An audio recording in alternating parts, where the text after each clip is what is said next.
Silver moonlight spills across frozen ground as a woman stands motionless on her cabin porch. Winchester rifle steady in weathered hands. Three mounted men approach through swirling snow, confidence in their postures, arrogance in their eyes. They've come for something that isn't theirs. They see only a widow, alone, vulnerable past her prime. What they cannot know is that 20 years ago, this same woman was whispered about in saloons from Wyoming to the Dakotas. Men would lower their voices when speaking her name. Outlaws would flee across state lines at rumors of her approach. She was justice incarnate in a lawless frontier. Now, as these strangers threaten everything she's built, 2 decades of careful hiding begin to crack. The patience in her eyes hardens into something older, something dangerous. Her finger settles on the trigger with the muscle memory of countless hunts. Some ghosts refuse to stay buried, no matter how deep you dig the grave. And some legends never truly die. They just wait for the right moment to return. The bitter Montana winter howled across Seclusion Valley like the devil's own breath. Frozen ground cracked beneath Margaret Stone's boots as she worked the axe. At 53, her shoulders still held their strength, despite the cold that seeped into aging bones. 20 years of frontier living hadn't dulled her reflexes. The axe blade split each log with mechanical precision. Exhaling clouds of vapor into the frigid air, she paused to survey her land. 160 acres of stubborn soil nestled against the Bitterroot Mountains. The weathered log cabin she'd built with Thomas stood as the only testament to civilization for miles. That and Thunder, her prized bison bull, pawing at the snow near the barn. "Easy, old friend," she called, watching the massive animal lift his shaggy head. 2,000 pounds of muscle and ancient instinct, Thunder represented more than livestock. After the brutal winter that had claimed every other animal on her struggling homestead, he was her last chance of survival. Spring planting remained months away, and poverty stalked the Montana territory like another predator. Margaret set down her axe and reached for the Winchester rifle, leaning against the cabin wall. The weapon was worn but meticulously maintained, like everything in her carefully ordered world. 3 riders crested the eastern ridge. She didn't chamber around, not yet, but the familiar weight of the rifle brought comfort as she studied their approach through narrowed eyes. They weren't locals. Their riding posture and the way they spread slightly apart marked them as men accustomed to taking what they wanted. Too well equipped for drifters, too mismatched for military. Margaret's jaw tightened. She whistled softly, directing Thunder toward the barn with gentle gestures. "Inside now," she murmured, securing the barn door once the bison lumbered through. "Let's see what business these gentlemen think they have with us." She positioned herself on the porch rifle held casually across her body. Her graying auburn hair was pulled back in a simple braid, tall, framed straight despite years of hard work that had left their mark on her weathered hands and lined face. The led rider pulled up 20 yards from her porch, snow billowing around his chestnut gelding. He was tall, with cold eyes partially hidden beneath the shadow of his wide-brimmed hat. His clothes were trail-worn but of good quality. "Afternoon, ma'am," he called, touching the brim of his hat with mocking courtesy. "Mighty cold day to be out chopping wood alone." Margaret stood impassive. "State your business. Sun's dropping fast, and I've chores to finish before dark." The man smiled, revealing teeth too perfect for a frontiersman. "Name's Barton. James Barton. My associates and I are traveling through securing provisions for our employer's interests north of here." "Town's 20 miles west," Margaret replied evenly. "General store should have what you need, though prices have doubled since the pass closed." One of the other riders, a heavy-set man with a face marked by old burns, spat into the snow. "We ain't looking for no general store goods woman." Barton shot him a warning glance before turning back to Margaret with a practiced smile. "What my colleague means is that we're interested in more specialized items. I couldn't help but notice you're keeping a bison bull. Unusual livestock for a homestead." "Hi." Margaret's fingers tightened imperceptibly around her rifle. "Thunder's not livestock. He's not for sale." $500 is fair," Barton continued as if she hadn't spoken, reaching inside his coat to produce a leather wallet. "More than fair, considering the difficulties of maintaining such a beast through winter. As I said, he's not for sale at any price.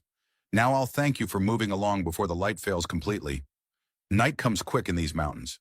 The atmosphere shifted, subtle as a snake preparing to strike. Barton's friendly demeanor hardened his eyes, calculating. Perhaps I'm not making myself clear. Mrs. Stone, Margaret supplied, her voice steady as granite. Margaret Stone. Mrs. Stone. Barton's smile vanished entirely. My associates and I will be taking that bison. The only choice before you is whether you accept payment and live to rebuild come spring, or... He let the threat hang in the air between them. 20 years ago, Margaret would have already put a bullet through Barton's eye for such insolence. Judgment had never been one to issue warnings, only verdicts. But 2 decades of solitude had taught her restraint, if not submission. 3 men against 1 woman for a single bison. She observed, her tone deceptively mild. Your mothers must be mighty proud. The burn-scarred man laughed harshly. Hear that, boys? The widow's got sand. The third rider, younger than the others with nervous energy, shifted uncomfortably in his saddle. Mr. Barton, maybe we should move on. Plenty of unguarded herds north of here once the weather breaks. Quiet, Parker, Barton snapped before turning his attention back to Margaret. Last chance, Mrs. Stone. 500 for the bison, and we'll leave you in peace. Margaret met his gaze unflinchingly. You're not taking thunder. Not for 500, not for 5,000. See you on. Barton sighed as if genuinely disappointed. Have it your way. He nodded to the burn-scarred man. Ridley, secure the animal. Margaret raised her rifle, sighting down the barrel with practiced ease. Take 1 step toward my barn and I'll put you in the ground. For a tense moment, no one moved. Then Barton laughed, the sound devoid of humor. You really think you can take all 3 of us, Mrs. Stone? Be reasonable. Don't need to take all 3, Margaret replied calmly. Just you, Mr. Barton. Rest of these boys strike me as followers, not leaders. Without you, they'll scatter like quail. Something in her voice, the absolute certainty, the lack of fear, made Barton study her more carefully. For 20 years, Margaret had worked to bury judgment beneath layers of respectability, but in moments of danger, something of the old hunter showed in her eyes. Whatever Barton saw made him hesitate. His pride wouldn't allow him to back down before his men. With deliberate slowness, he shifted his coat aside to reveal a holstered Colt. Last warning, widow. Stand aside. The crack of Margaret's Winchester split the winter air. Barton's hat flew from his head, a neat hole punched through its crown. His horse reared in panic, nearly unseating him. That was your last warning, Margaret stated flatly. Next one goes through your skull. Parker had drawn his pistol reflexively, but looked more terrified than threatening. Ridley froze, reassessing the situation. She's bluffing, he hissed. She can't reload that rifle before we cut her down. What he couldn't see from his position was the Navy Colt partially hidden by Margaret's skirts, ready for her right hand the moment the rifle served its purpose. Barton, however, sensed the shifting odds. He'd expected easy prey and found a wolverine instead. We'll be moving on, Mrs. Stone, he said, his voice tight with barely controlled rage. But these parts can be dangerous for a woman alone. Accidents happen. Fires start.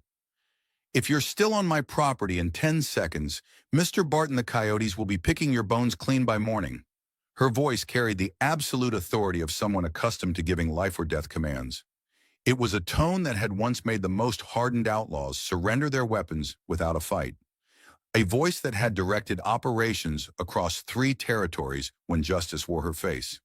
1, Barton's face contorted with fury.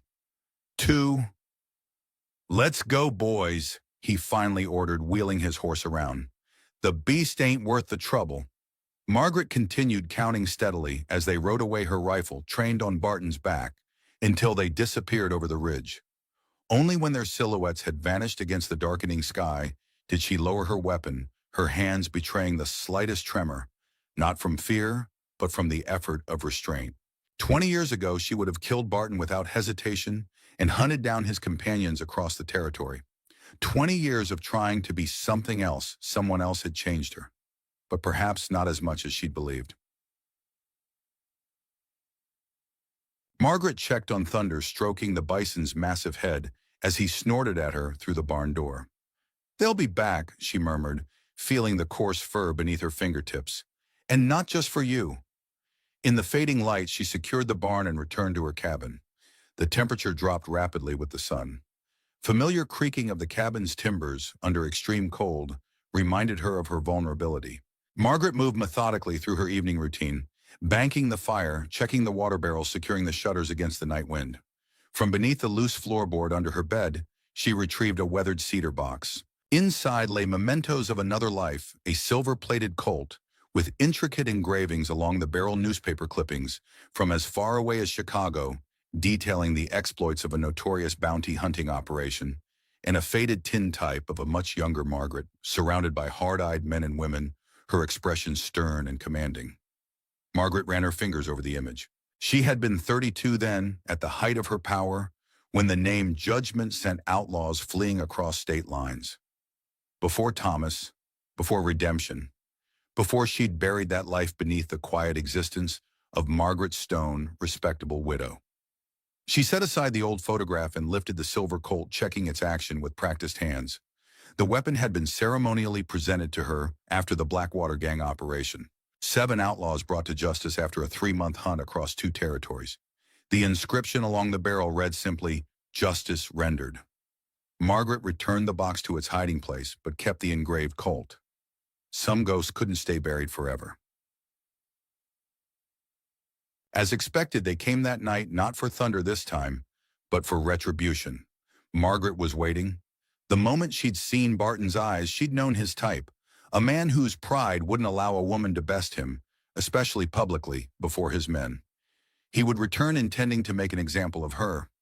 The moon was 3/4 full, casting blue-white light across the snow-covered yard as 2 riders approached from the west, using the tree line to muffle their approach. Margaret watched from the darkened window, noting that only 2 had returned, Barton and the burn-scarred Ridley. The younger man, Parker, was notably absent. They dismounted 100 yards out, leaving their horses ground-tied among the pines. A mistake in Margaret's view. In this cold, any horse might spook at a sudden sound. Margaret weighed her options. She could wait in the cabin where the log walls offered protection but limited her mobility and sightlines, or she could meet them on ground of her choosing. Judgment would never have hidden behind walls. She slipped out the back door, moving silently across the packed snow to the shadows of the woodshed. 20 years of honest living might have softened her body, but the harsh terrain of Montana had kept her tough. Her footfalls made less noise than a hunting fox as she circled wide, positioning herself behind the approaching men. "Burn it all," Barton was saying in a harsh whisper. "The barn first, then the cabin. Let her try to run, and we'll put her down like the she-wolf she thinks she is." Ridley chuckled, the sound ugly in the still night air. "Shame to waste such an opportunity, boss. Woman like that living alone all this time." "Shut your mouth, Ridley," Barton cut him off. "We're here for justice, not your perversions." Justice. Margaret nearly laughed at the irony. Men like Barton always clothed their wounded pride in nobler terms. She waited until they separated, Barton heading for the cabin, while Ridley moved toward the barn with a coal oil lantern. The moment they were sufficiently distant from each other, she made her move. Ridley heard her a second too late. By the time he turned, Margaret had already pressed the muzzle of her silver Colt against the base of his skull. "Drop the lantern," she whispered. Gently. He hesitated, and she pressed harder. "Drop it or join your ancestors." The lantern settled softly onto the snow. Margaret relieved him of his gun with practiced efficiency. "Walk to the water trough, hands where I can see them." Once there, she brought the butt of her revolver down on the base of his skull, hard enough to render him unconscious, but measured to avoid killing him. Judgment would have slit his throat without hesitation. But Margaret Stone had made promises to Thomas, to herself, to God. 1 down, 1 remaining. A floorboard creaked in the cabin. Barton was already inside. Margaret made a split-second decision. The barn and Thunder could be rebuilt. Her own life, once taken, was gone forever.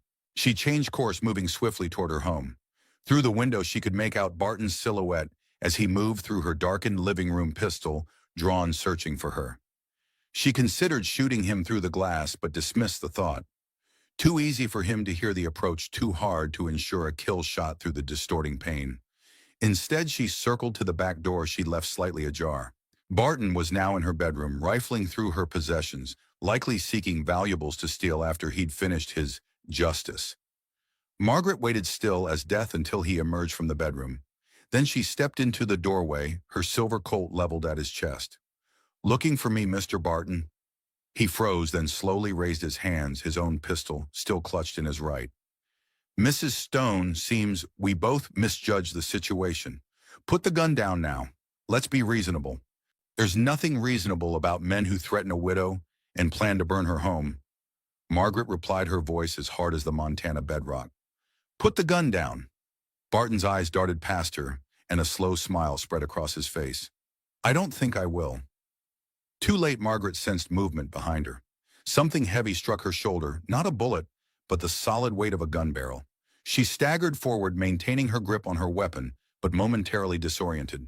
Ridley stood in the doorway, blood trickling from the wound on his head, his damaged face twisted in triumph. Got her, boss. Margaret recovered quickly, decades of survival instincts surging to the fore. She dropped to one knee, bringing her Colt up, but Barton was already advancing his own weapon, now aimed squarely at her face. That was quite a performance earlier today, Mrs. Stone, he said with genuine appreciation. You had me fooled, but no lone woman gets the better of James Barton twice. Margaret's mind raced through scenarios, calculating angles, assessing threats. Two armed men, both with guns drawn, both with clear shots. Thomas would understand if she broke her vow tonight. Sometimes survival requires blood. You know, Barton continued conversationally, there's something familiar about you. The way you handle yourself, the way you move. He studied her face in the dim light filtering through the windows. What did you say your name was again? Margaret Stone, she answered, watching for any distraction, any opening. Stone, he repeated thoughtfully. Married to that ranger who died last winter, Thomas Stone. Margaret's silence was confirmation enough. Funny thing, Barton mused. Knew Thomas Stone years back. Territorial ranger disappeared during a manhunt north of the Snake River. Everyone thought he was dead until he resurfaced years later, retired to a quiet life of ranching. His eyes narrowed. Imagine that. The implications hung in the air between them. If Barton knew Thomas had been a ranger, he might well know other details, including who Thomas had been hunting when he disappeared. What exactly are you suggesting, Mr. Barton? Margaret asked, playing for time as she assessed her dwindling options. I'm suggesting, Mrs. Stone, that perhaps your husband brought back more than just himself from that manhunt. Barton's smile widened. I've heard stories about a woman they called Judgment. Led the most effective bounty hunting operation the territories had ever seen. 24 men under her command. Brought in more than 60 outlaws, dead or alive. Margaret kept her expression neutral, though her pulse quickened. No one in Seclusion Valley knew that history. She and Thomas had been careful starting fresh, where no one knew their past. Interesting story, she replied evenly. What happened to this Judgment? Vanished, Barton said. About the same time Ranger Stone reappeared. He studied her face intently. Some say he killed her. Others say... He paused. Others say she was clever enough to realize the frontier was closing, that proper law was coming, that perhaps she'd earned enough to disappear. Start fresh.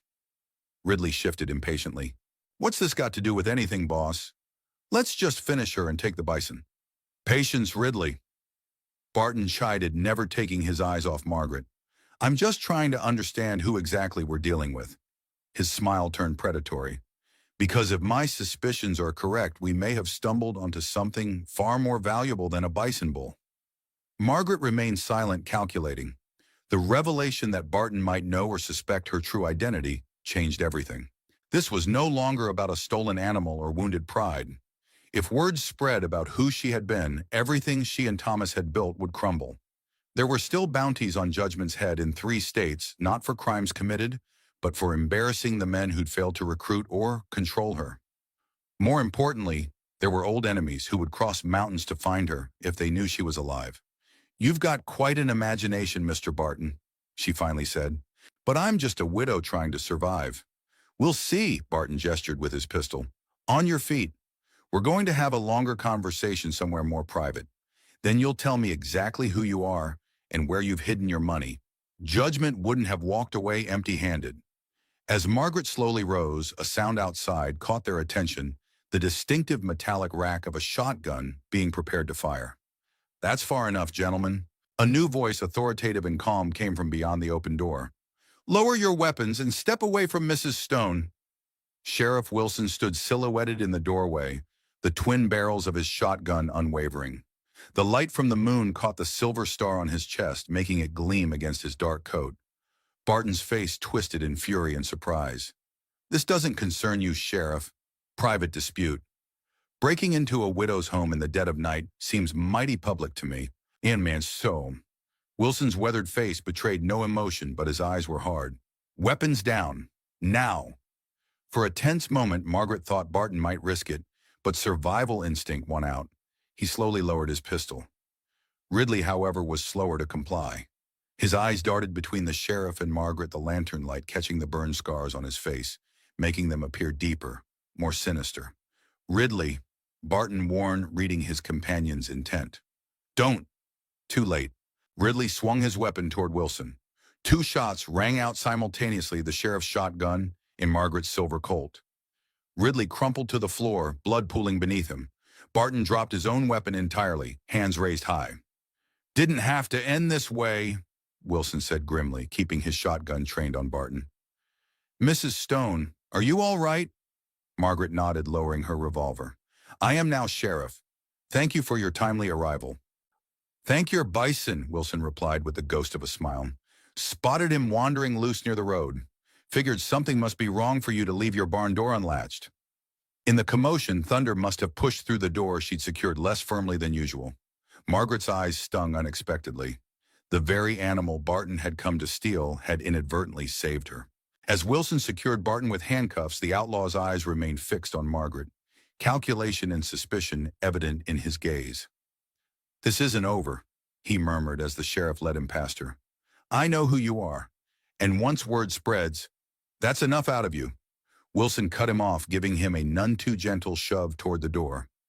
Margaret watched them go, Barton's threat echoing in her mind. 20 years of careful obscurity shattered in a single night. Margaret stared at Sheriff Wilson's body. His lifeless eyes reflected the saloon's flickering lanterns. "Found him this morning," explained Deputy Wallace, a young man with haunted eyes.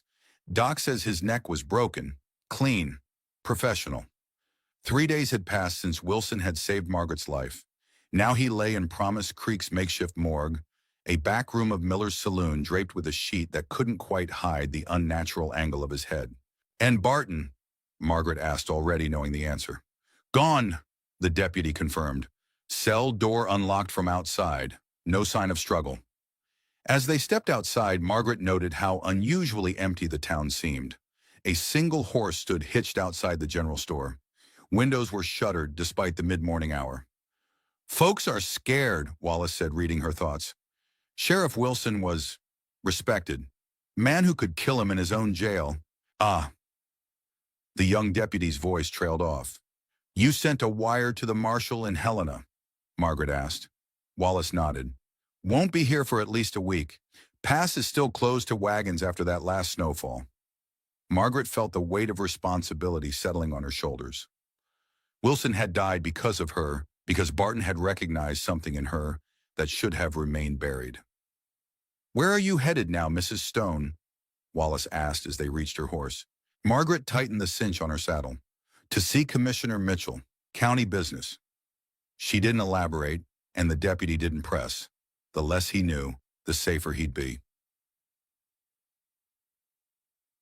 The Mitchell Ranch sprawled across 200 acres of prime grassland, modest by Montana standards, but impressive for a man who'd started with nothing but bounty money and determination. Margaret approached cautiously, studying the property from the cover of a pine-covered rise.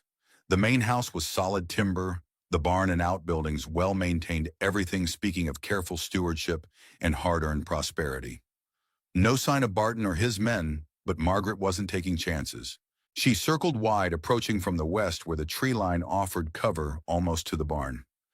"You always did prefer the hard way in," came a voice from behind her. Margaret spun Colt half-drawn before she recognized the speaker. Samuel Mitchell stood 10 paces away, a Winchester cradled in his arms.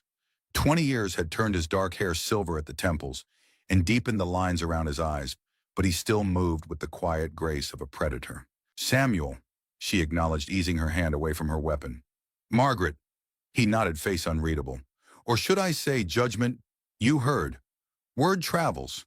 Sheriff Wilson's dead, and the killer's telling anyone who'll listen that Margaret Stone is actually the legendary Judgment. Mitchell's tone was flat, giving away nothing of his thoughts. Figured you might show up here. Sidium, are you going to invite me in, or would you prefer to conduct our business in the snow? Margaret asked, meeting his gaze steadily. A bitter smile flashed across Mitchell's face. Business? Is that what this is? Without waiting for her response, he turned and headed toward the house. After a moment's hesitation, Margaret followed. She'd known this confrontation was inevitable. Samuel Mitchell had been more than her second in command. He had been her most trusted lieutenant, the architect of a dozen successful bounty operations, and the man she'd abandoned without a word when she disappeared with Thomas. The interior of the ranch house revealed an unexpected side of Mitchell's character. Bookshelves lined one wall filled with volumes on law history and territorial politics. Maps covered another, each marked with notes about property boundaries and land values. A small desk in the corner held stacks of official-looking documents bearing the territorial seal. Commissioner Mitchell indeed, Margaret murmured, taking in the transformation of her once wild lieutenant into a man of standing and influence. Mitchell gestured toward the kitchen table, where coffee steamed in 2 mugs. 20 years, he said, as they sat, his voice finally betraying emotion, a carefully controlled anger. 20 years without a word, Margaret. Most figured territorial justice finally caught up with you. Others thought you'd taken your cut and run east. It's a long story. I've got time. His tone made it clear he expected an explanation. Margaret studied him in the darkness, weighing how much to reveal. Trust had to be earned anew. Too much had happened. Too many years had passed. Thomas Stone. She began, watching for his reaction. Mitchell's face hardened instantly. The ranger, the one who infiltrated that gang down near the Idaho border, claimed to be a horse trader from Kansas. The same. You disappeared. So did he. Mitchell's eyes narrowed. Always wondered about that timing. He caught me, Margaret admitted, surprising herself with her candor. Had me dead to rights. Could have collected the bounty made marshal on the reward alone. But he didn't. It wasn't a question. No. The memories surfaced with surprising clarity. Thomas' revolver aimed at her heart, his blue eyes troubled as he listened to her explain why she'd built her operation, how she protected innocent settlers when territorial law couldn't or wouldn't the code of honor she enforced even among bounty hunters. He made a different choice, Margaret continued. Offered me a deal. Walk away from the operation, from the life. Start fresh somewhere, far from the territories. In exchange, he'd report me dead, killed in a shootout. No one would come looking. And you agreed. Disbelief colored Mitchell's voice. Just like that. Abandoned everything you built, everyone who depended on you. The accusation stung, though she'd anticipated it. You all had your shares, enough to start new lives if you chose. Money wasn't the point, Margaret. Mitchell's voice lowered. We were a family, the only one many of us ever truly had. I know, she acknowledged the weight of her decision, still heavy after all these years. I made a choice I thought necessary at the time. They sat in silence for a moment, the weight of the past settling between them. Why did you really agree to his terms? Mitchell finally asked. The Margaret I knew would have put a bullet in that ranger and disappeared across the Canadian border. Margaret considered the question, one she'd asked herself many times over the years. I was tired, she admitted. Tired of running, tired of violence. The frontier was changing. Railroads pushing through telegraph lines connecting towns that once took weeks to reach. What I built was becoming obsolete. So you surrendered. I survived, she countered. Adapted. Found a different life. Mitchell made a non-committal sound. And the Ranger Stone. What happened to him in this new life of yours? I married him. Margaret delivered the statement, plainly watching Mitchell's reaction. His surprise was evident even in the gathering dusk. You married the man sent to hunt you down. Nothing so dramatic. We traveled together after leaving the territories. Weeks on the trail, just the two of us. Came to an understanding. He saw more in me than just judgment. I saw more in him than just a ranger. Touching, Mitchell commented, making no effort to hide his bitterness. And now what brings the mighty Judgment back to her abandoned lieutenant after all these years? Surely not nostalgia. Barton, Margaret replied. He's working for someone with money and influence, someone who knew to send him specifically to my homestead. Mitchell's expression shifted, something like recognition flickering in his eyes. He rose and moved to his desk, retrieving a folder, which he placed between them on the table. James Barton, he said, opening the folder to reveal a carefully assembled collection of newspaper clippings and handwritten notes.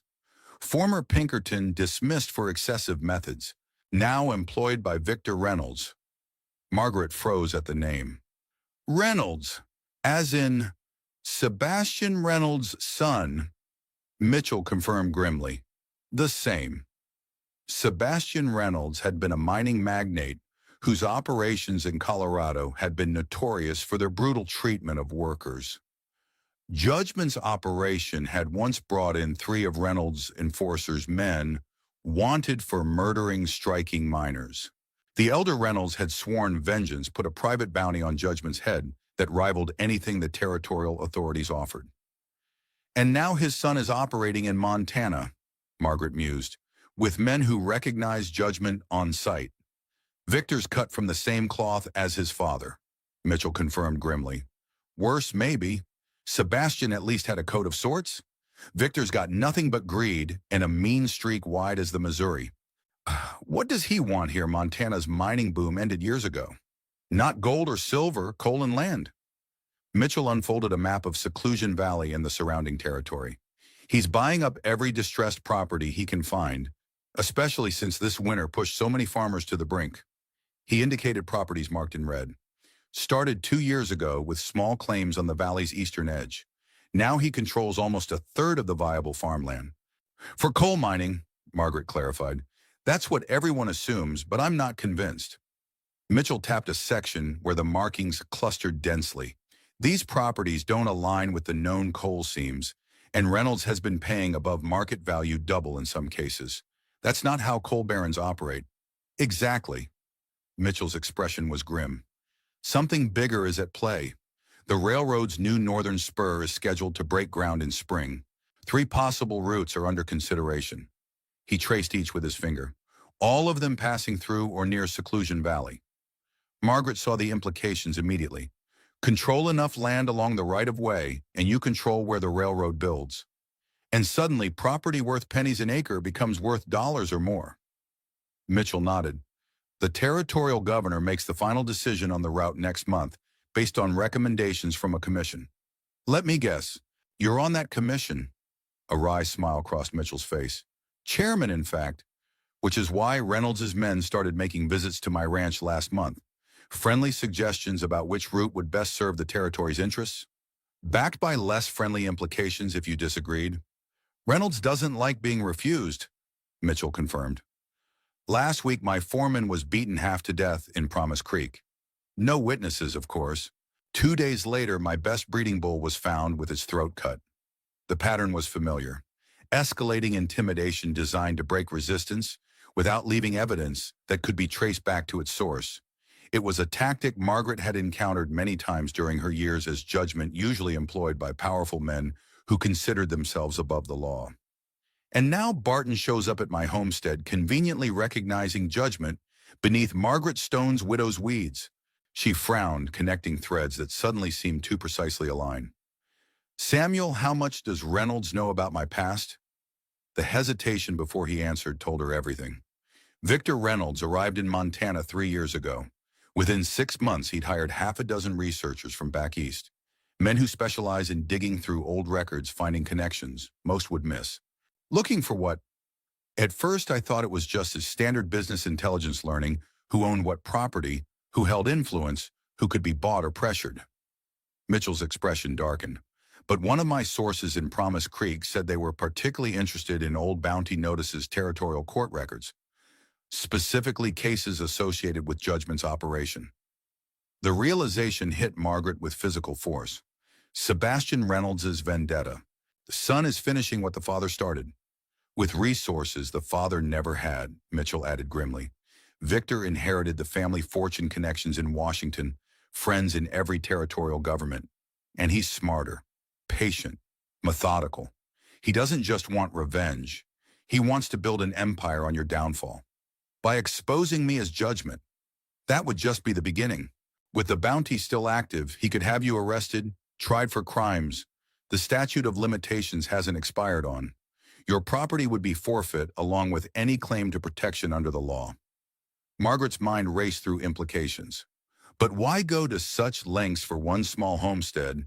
Because your property is the key to controlling the valley. Mitchell pointed to a section on the map where her land was marked. Your 160 acres sit directly between two sections Reynolds already owns. With your parcel, he'd control the only viable passage for the Northern Railroad route, the route I've been advocating as the most economically beneficial for the territory. So he either forces me to sell or exposes me as judgment and takes the land when I'm imprisoned or dead. Either way, he gets what he wants, and the commission approves his preferred route, multiplying his investment tenfold. Mitchell finished grimly. They sat in silence for a moment, the magnitude of their opposition coming into focus. Victor Reynolds wasn't just a wealthy businessman with a grudge. He was a calculating predator with political connections, hired guns, and the patience to orchestrate a years-long campaign to achieve his objectives. "We need more information," Margaret finally said, "about Barton's whereabouts, Reynolds' next moves. Who else he might have told about my identity." Mitchell nodded. "I have a contact in Promise Creek telegraph operator who owes me a favor. If Barton's communicating with Reynolds' messages, will pass through her office." "When's the commission's final vote on the railroad route?" 3 weeks from tomorrow.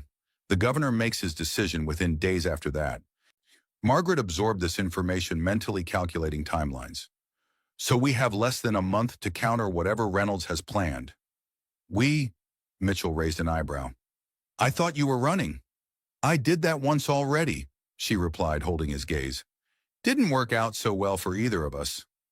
The corner of Mitchell's mouth twitched in what might have been the beginning of a smile. "What did you have in mind?" Before Margaret could answer, hoofbeats sounded outside. A single rider approaching at speed. Mitchell was on his feet instantly, rifle in hand, moving to the window, with the fluid grace of a man who'd never truly forgotten his former life. "One of my ranch hands," he reported, tension easing from his shoulders. "Riding hard, though." They met the young cowboy on the porch as he dismounted, his horse lathered from exertion despite the cold. "Commissioner," he gasped, barely sparing a glance from Margaret. "Trouble in Promise Creek. Sheriff's office says there's a group of men asking about you. Armed, not looking friendly." "Reynolds' men," the hand nodded. "Led by some fancy-dressed fellow with a scar across his cheek. Sheriff told them you were away on county business, but they're drinking at the Golden Spur, offering money for information on your whereabouts." "Barton." Margaret and Mitchell exchanged glances, understanding passing between them without words. "How many?" Mitchell asked. 6 that Wade saw. All armed, riding, good horses." Mitchell turned to Margaret. "We should prepare. If they don't find me in town, this ranch is the logical next stop." Margaret was already calculating. 6 men against the 2 of them, possibly more if Barton had split his forces.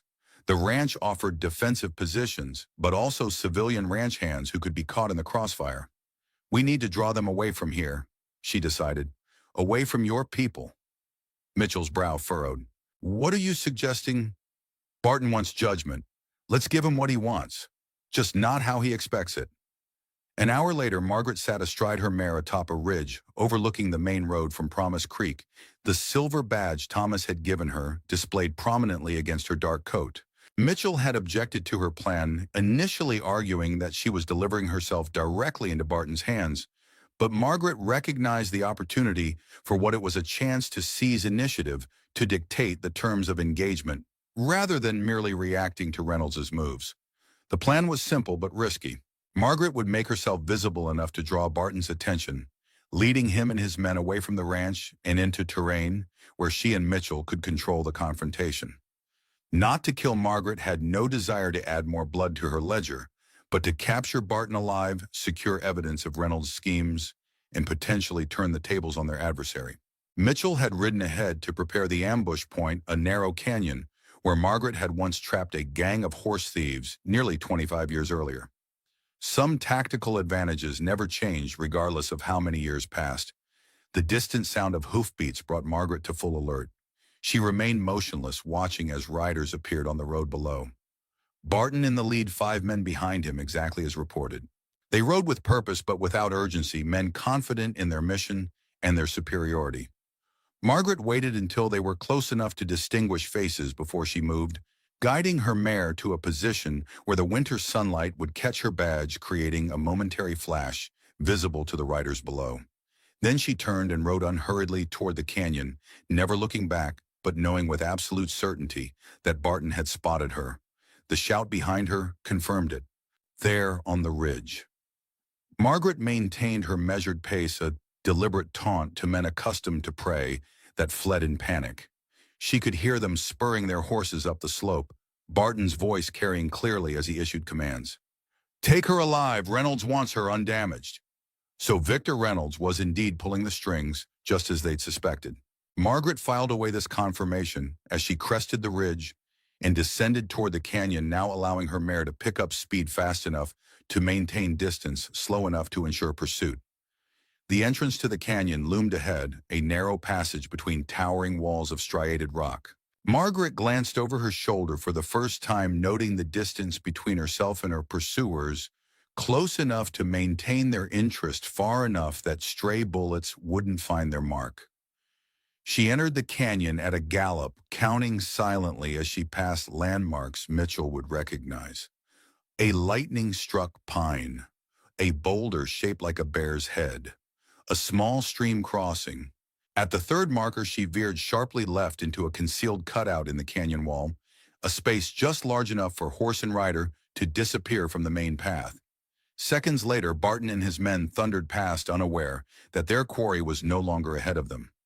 Margaret waited until the last rider passed before emerging now behind her pursuers and fired a single shot into the air. The riders wheeled in confusion, suddenly finding their prey had become the hunter. Before they could reorganize, Mitchell emerged from his hiding place on the canyon's rim, rifle aimed at the clustered men below. "That's far enough, gentlemen," Margaret called, her voice carrying the same commanding tone that had once made her the most respected and feared bounty hunter in the territories. "Lower your weapons and dismount." Barton's face contorted with fury as he recognized the trap, but rather than surrender, he drew his pistol with shocking speed, firing at Margaret even as his men scattered for cover. The bullet whistled past her ear as she ducked, returning fire with the precision that had once been her trademark. She aimed not to kill, but to disable her shot, catching Barton's right shoulder, spinning him in the saddle. "Next one goes through your heart," she warned, the silver Colt steady in her hand. Mitchell's rifle barked from above, the bullet striking the ground at the feet of a rider who'd been raising his weapon. "I wouldn't," Mitchell advised calmly. "The lady's being polite. I'm not feeling nearly so generous." For a tense moment, the standoff held Margaret at one end of the canyon, Mitchell above Barton and his 5 men caught between. Then with deliberate slowness, Barton raised his left hand in surrender, his right arm hanging useless at his side. "You're making a mistake, Judgment," he said, using the name as a weapon. "Victor Reynolds doesn't forgive, and he doesn't forget. You think you've won something here, but you've just signed your death warrant." "Perhaps," Margaret acknowledged, maintaining her aim as Mitchell descended to join her. "Or perhaps I've finally stopped running from ghosts. Dismount, all of you. Toss your weapons aside." As the men complied, Margaret studied Barton, seeing beyond his anger to the calculation beneath. This man was dangerous not just because he was willing to kill, but because he was intelligent enough to serve a master like Reynolds effectively. Such men didn't surrender easily, nor did they abandon their objectives because of a single setback. "What now?" Mitchell murmured as they secured their prisoners. "The Promise Creek jail won't hold them for long. Not with Reynolds' influence." "Puahin, we don't need to hold them long," Margaret replied. "Just long enough to send a message to Reynolds." "What kind of message?" She met Barton's glare with cool determination. "That Judgment isn't just a legend from the past. That Margaret Stone isn't alone or defenseless. And that some forces once set in motion can't be controlled even by men with money and power." Mitchell studied her face, recognizing the strategy taking shape. "You're not planning to run. You're planning to confront Reynolds directly." "Not confront," Margaret corrected. "Hunt, the way I should have hunted his father when I had the chance." She turned to Barton, whose defiant expression had faltered slightly at her words. You're going to help us, Mr. Barton, voluntarily or otherwise. I'll die before I betray Reynolds. Barton spat. Margaret smiled, a cold expression that hadn't crossed her face in 20 years. No one's talking about betrayal. I'm talking about delivery. You're going to carry my terms to your employer. And if you're smart, you'll convince him to accept them. As they secured the prisoners for transport to Promise Creek, Margaret felt a familiar sensation settling over her, the focused clarity that had once made her the most effective dispenser of frontier justice the territories had ever known. Judgment hadn't just been a bounty hunter. She had been the embodiment of consequences, the living reminder that no man, no matter how wealthy or powerful, stood above accountability. Victor Reynolds was about to learn that lesson firsthand. And if he chose to reject it, he would discover why his father had once placed a small fortune on Judgment's head. Not out of justice, but out of fear. The hunter was fully awake now, and the hunt had just begun. Promise Creek had changed since Margaret last walked its streets 20 years earlier. The rough-hewn mining camp had evolved into a proper frontier town with false-fronted businesses lining the main thoroughfare, a brick courthouse dominating the town square, and electric telegraph wires strung between newly erected poles. Progress had reached even this remote corner of Montana territory, bringing with it both civilization's comforts and its complications. Margaret moved through the town with practiced anonymity, her dark clothing unremarkable among the winter attire of local residents. The silver badge remained hidden beneath her coat, its weight a constant reminder of her purpose. Mitchell had insisted on escorting Barton and his captured men to the new sheriff himself, allowing Margaret to pursue a different objective in town without drawing unnecessary attention. The Promise Creek telegraph office occupied a narrow storefront between the mercantile and a lawyer's office. A bell tinkled softly as Margaret entered, finding the interior unexpectedly warm and well-appointed. Behind the counter, a woman in her 40s looked up from her ledger, pushing wire-rimmed spectacles higher on her nose. "Good afternoon. How may I assist you?" "I need to send an urgent message," Margaret replied, placing a folded note on the counter. "To Victor Reynolds at the Helena Grand Hotel." The telegrapher's expression remained neutral, though Margaret noted the slightest hesitation before she reached for the paper. "Certainly. That will be 75 cents for the first 10 words and 5 cents for each additional word." Margaret counted out the coins while the woman unfolded the message. As she read, her eyes widened almost imperceptibly before her professional mask reasserted itself. Barton captured. Judgment sends regards. Meeting requested. Terms negotiable. Respond via bearer. Rather terse, the telegrapher commented, her fingers already moving to the telegraph key. "The recipient will understand," Margaret assured her. She studied the woman more carefully, noting details that might have escaped less experienced eyes. The quality of her clothing too fine for a telegrapher's salary, the gold wedding band that didn't match the worn silver engagement ring beside it, the nervous glance toward the back room when Reynolds' name was mentioned. As the telegrapher tapped out the message, Margaret made a decision. "You're Mrs. Laverty, I believe. Samuel Mitchell spoke highly of you." The woman's fingers faltered momentarily on the key before resuming their rhythm. "Commissioner Mitchell is a valued customer." Her voice remained neutral, but a new wariness had entered her eyes. "And a friend, I'm told. One who appreciates your discretion regarding certain messages that pass through your office." Mrs. Laverty completed the transmission before responding. "I maintain the confidentiality of all communications, as regulations require, of course." Margaret leaned forward slightly. "But I wonder if that same confidentiality extends to messages sent by Victor Reynolds or his associates over the past weeks. Messages that might concern Commissioner Mitchell or perhaps a woman named Margaret Stone." The telegrapher's posture stiffened, her hand drifting toward a drawer beneath the counter. "I don't know what you're implying, but..." "Before you reach for the derringer in that drawer," Margaret finished calmly, "that won't be necessary, Mrs. Laverty. I'm not here to threaten you." "Quite the opposite. Who are you?" The woman's voice had dropped to a whisper, though they were alone in the office. Margaret considered her options carefully before responding.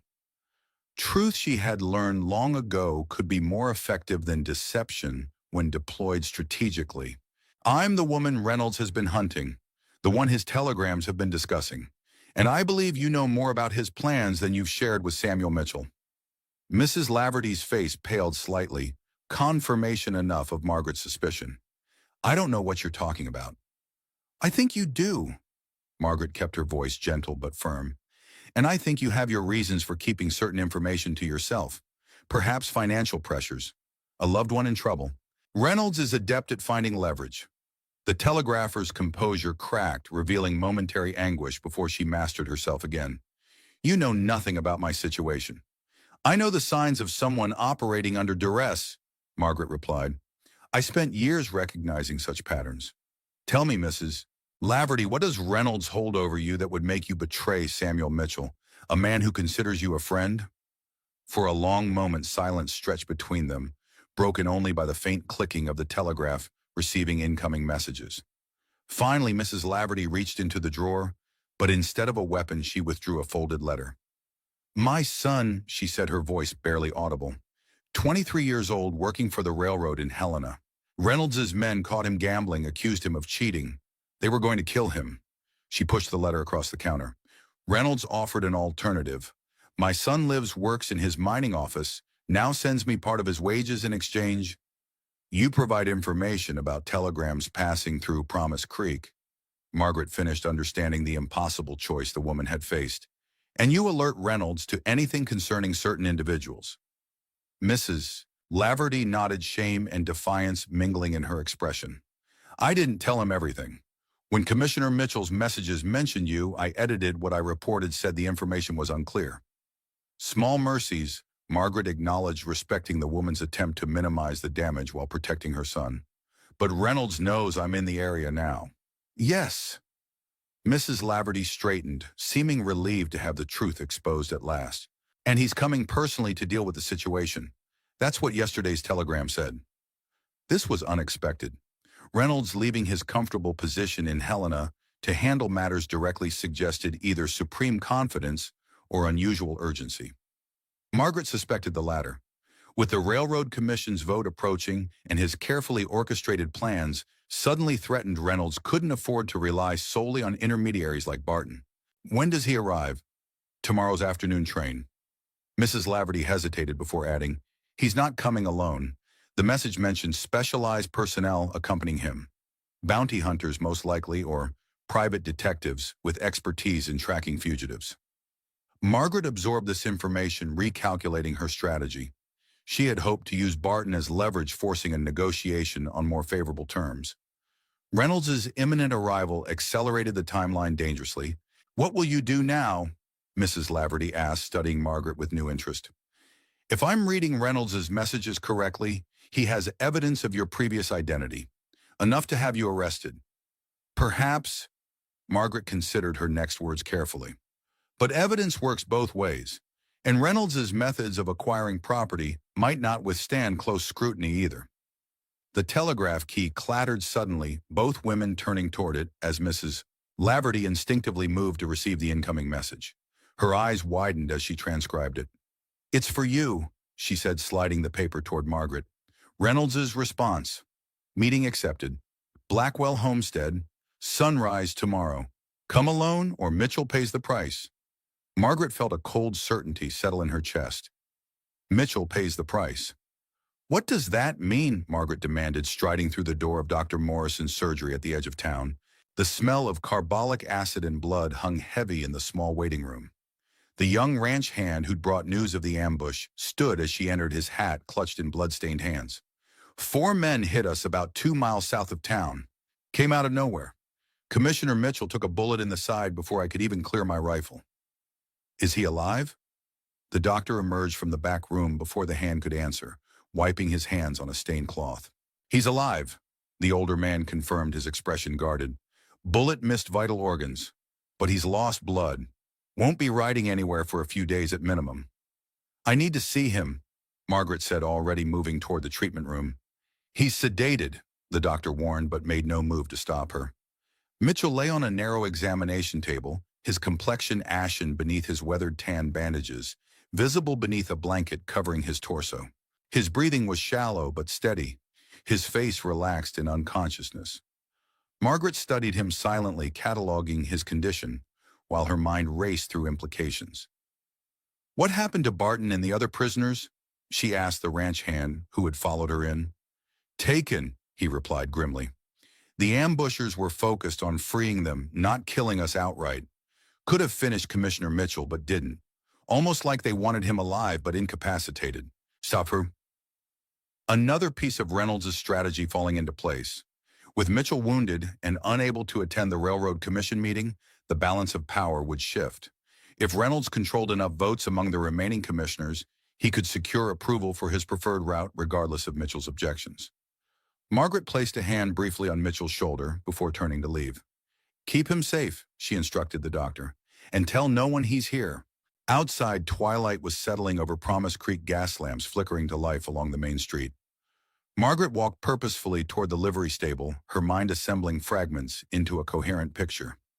Reynolds was accelerating his endgame, arriving personally, neutralizing Mitchell, demanding a meeting at Margaret's homestead rather than a neutral location. The message was clear. He believed he held all the advantages and was positioning for a final confrontation on his terms. But Margaret had spent 2 decades as judgment before becoming Margaret Stone. She recognized the pattern of a man overreaching, mistaking momentary tactical advantage for strategic victory, and she had no intention of meeting Reynolds on his terms. At the livery, she retrieved her mare and settled her account with the stablemaster. As she tightened the cinch on her saddle, a voice spoke from the shadows of an empty stall. "Riding out alone seems unwise given the circumstances." Margaret's hand moved to her revolver before she recognized the speaker. A tall woman with silver-streaked dark hair, dressed in men's clothing with a distinctive beaded vest. The years had changed her face, adding lines around her eyes and mouth, but the intensity of her gaze remained unmistakable. "Hannah!" Margaret breathed genuine surprise, breaking through her composure. "Mitchell said you were gone." "Depends who's asking." Hannah Silver stepped fully into the lantern light, her expression unreadable. "Been tracking you since you left Mitchell's ranch. Wasn't sure it was really you until I saw that silver badge you flashed at Barton's men." Margaret studied her former lieutenant carefully. Hannah had been the youngest member of her inner circle, a half-Blackfoot woman with unmatched tracking skills who had joined Judgment's operation after being saved from a wrongful hanging. She had also been the most devoted to their cause and potentially the most deeply betrayed by Margaret's disappearance. "Mitchell wouldn't speak of you," Margaret said neutrally. "Said some wounds don't heal." A mirthless smile crossed Hannah's face. "Mitchell protects those he cares for, even from painful truths." She adjusted the rifle slung across her back. "He didn't want you to know I spent 2 years searching for you after you vanished. Didn't want you to know I was captured by territorial authorities because I refused to believe Judgment was truly gone." The accusation hung in the air between them, heavier than any shouted recrimination. Margaret accepted it without defense. "How long were you imprisoned?" 3 years. Would have been more if Franklin hadn't arranged my release when he became sheriff." Hannah's gaze was steady, evaluating. "I didn't come here for apologies, Judgment." "Oh. Why did you come?" "Because Reynolds' men have surrounded your homestead since yesterday," Hannah replied matter-of-factly. "4 on the North Ridge, 3 by the creek, 2 more in your barn. They're expecting you to walk into a trap tomorrow." Margaret absorbed this information, reassessing her already forming plan. "And you know this because I've been watching them watch for you. Reynolds has hired the Pinkerton agency, not their official operatives, but men who trained with them before being dismissed for excessive methods." Hannah's lips curved in a slight smile. "They're good, but they don't know the land. Don't know how to move in Montana winter without leaving sign a child could follow." "While you do," Margaret acknowledged, remembering how Hannah could track prey across seemingly impossible terrain. "What's your interest in this fight, Hannah? Last I knew you'd sworn to bring me to justice if you ever found me alive." "That was before I learned the full story from Franklin," Hannah replied. "About the ranger. About the choice you made."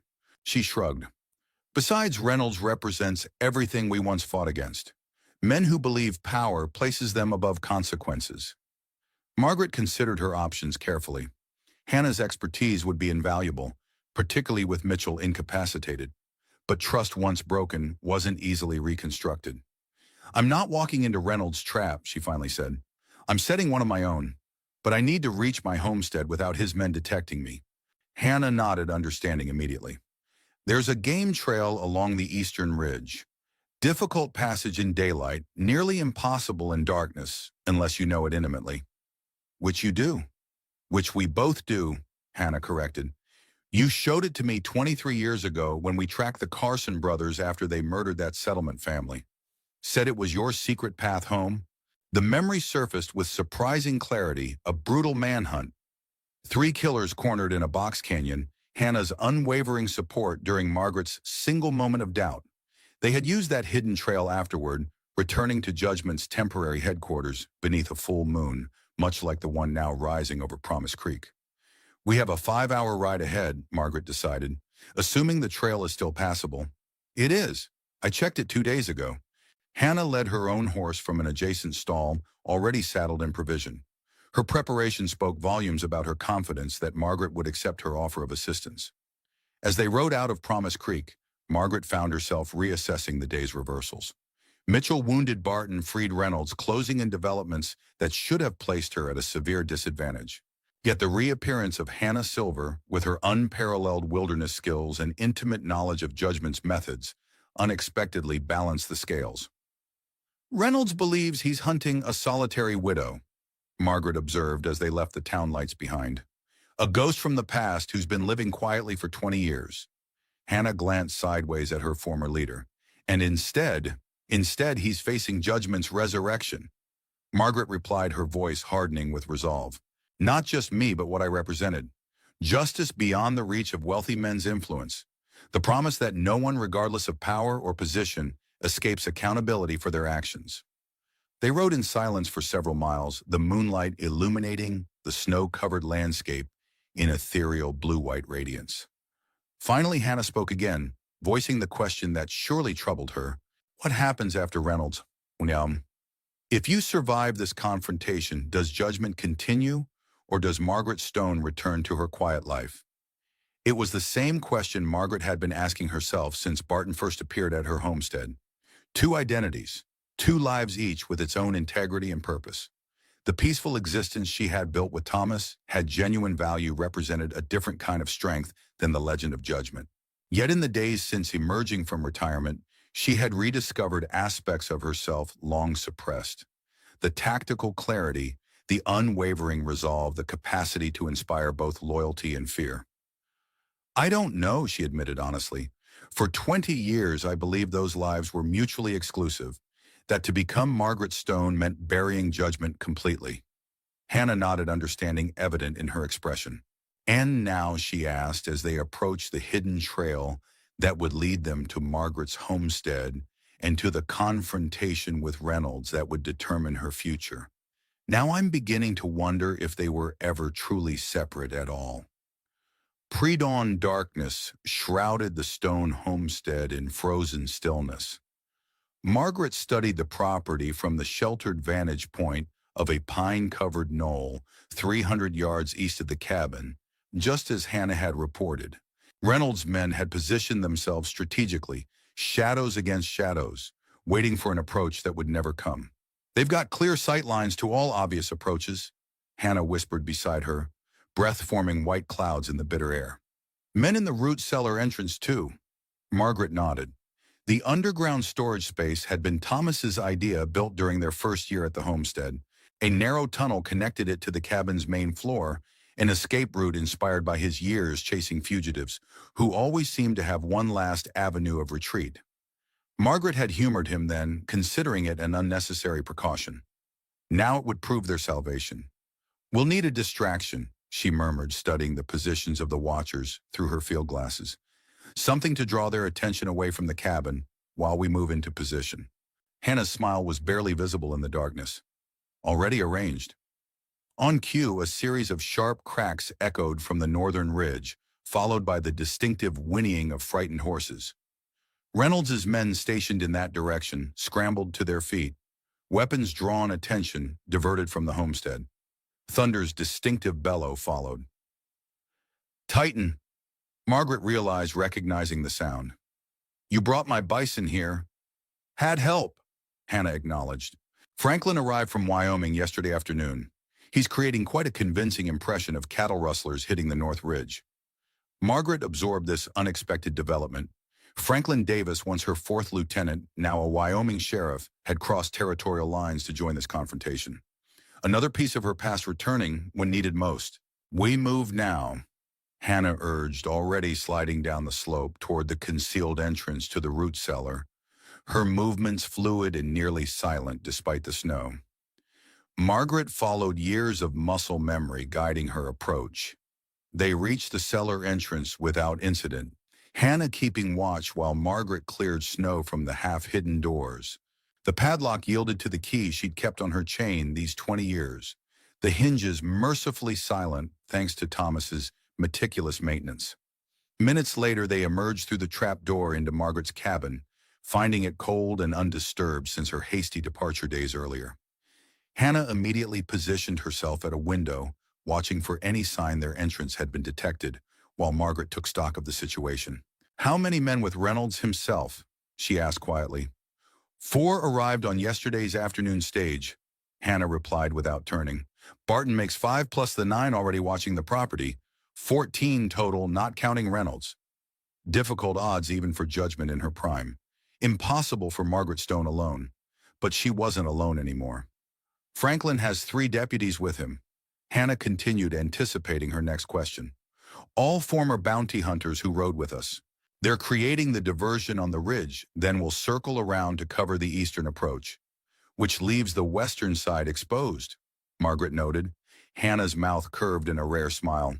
"Unless someone happens to be covering it." Understanding dawned. "You've been planning this for days." "Since I first got word you were alive," Hannah confirmed. "Some loyalties run deeper than disappointment judgment." Before Margaret could respond, movement outside caught her attention. A carriage approached along the main road from Promise Creek, its black lacquered surface gleaming in the first light of dawn. 4 riders flanked it, with Barton immediately recognizable among them, despite his bandaged shoulder. "Right on time," Margaret observed, adjusting her position to remain hidden while maintaining a clear view. "Let's see what kind of man Victor Reynolds really is." The carriage halted 50 yards from the cabin. After a moment, the door swung open, and a figure emerged, tall, impeccably dressed in a fur-lined coat, his bearing that of a man accustomed to command. Even at this distance, Margaret could see the family resemblance to Sebastian Reynolds, though the son lacked the father's imposing physical presence. Victor's power came from calculation rather than intimidation. "Mrs. Stone," he called, his voice carrying clearly in the still morning air. "I know you're watching. I've come as agreed to discuss terms." Margaret remained silent, observing as Reynolds gestured to his men. They spread out in a semicircle behind him, rifles ready but not yet aimed directly at the cabin. "I admire your caution," Reynolds continued after receiving no response. 20 years of successful anonymity suggests a prudent nature, but circumstances have changed. I believe we can reach an accommodation beneficial to both parties." Some strange words from a man who sent armed thugs to threaten a widow? Margaret called back, her voice seemingly coming from the cabin's far side, though she hadn't moved. Hannah glanced at her approvingly, the old ventriloquism trick still effective after all these years. Reynolds turned toward the voice, his expression revealing nothing. "A regrettable misunderstanding." Barton exceeded his instructions. "Sonnen, did he exceed instructions when he murdered Sheriff Wilson, when he ambushed Commissioner Mitchell?" The accusations rang across the yard, deliberately pitched to carry to Reynolds' men. Let them understand exactly whom they served. A flash of annoyance crossed Reynolds' face before his mask of civility returned. "Unfortunate incidents in pursuit of legitimate business interests. I've come to offer compensation for these inconveniences." "What's your offer?" Margaret kept him talking, aware that Franklin and his deputies would be moving into position, gradually tightening the circle around Reynolds' forces.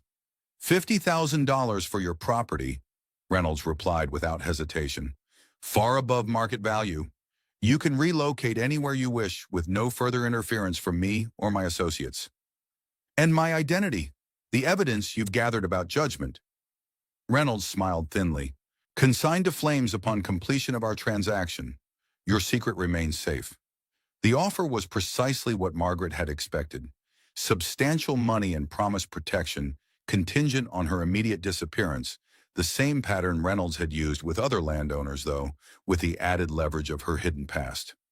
And if I refuse, then I'm afraid matters become rather more complicated. Reynolds' tone hardened slightly. The territorial authorities would be fascinated to learn that the notorious judgment has been living quietly in their jurisdiction all these years. The bounties remain active, as I'm sure you're aware. Margaret exchanged glances with Hannah, who held up 3 fingers, then 2, then 1, silently counting down. The moment had come. I have a counteroffer, Mr. Reynolds. Margaret announced, stepping into view at the cabin's front door, her silver badge gleaming prominently on her chest. Silver Colt held openly, but aimed at the ground. One that concerns consequences rather than compensation. Reynolds' eyes widened momentarily before narrowing in calculation. He gestured subtly to Barton, who began moving his hand toward his holstered pistol. I wouldn't, came a stern voice from the tree line to their right. Franklin Davis stepped into view. Winchester leveled at Barton's chest, his sheriff's badge catching the morning light. Not unless you're eager to join Sheriff Wilson. Almost simultaneously, 3 more figures emerged from concealed positions around the property. Franklin's deputies, each with weapons trained on Reynolds' men. The balance of power shifted, visibly confusion, spreading among the hired guns, as they realized their supposedly foolproof ambush had been compromised. What is this? Reynolds demanded, his composure cracking slightly. Justice, Margaret replied, simply descending the cabin steps. For Sheriff Wilson, for Samuel Mitchell, for every homesteader you've threatened or defrauded. You have no proof of any wrongdoing. Reynolds sputtered, though his confident demeanor had faltered. These accusations are baseless. Perhaps in a traditional court, Margaret acknowledged, continuing her steady approach. But we're not in Helena now, Mr. Reynolds. We're in Seclusion Valley, where justice sometimes requires alternative methods. Hannah appeared on the cabin roof, rifle aimed with deadly precision. From the western approach, more riders became visible. Not Reynolds' reinforcements, but weathered men and women Margaret recognized despite the passing years. Former members of Judgment's operation, summoned by some silent call that had spread through their scattered ranks. Your men have 2 choices. Margaret announced, her voice carrying the absolute authority that had once made Judgment a name whispered in fear and respect.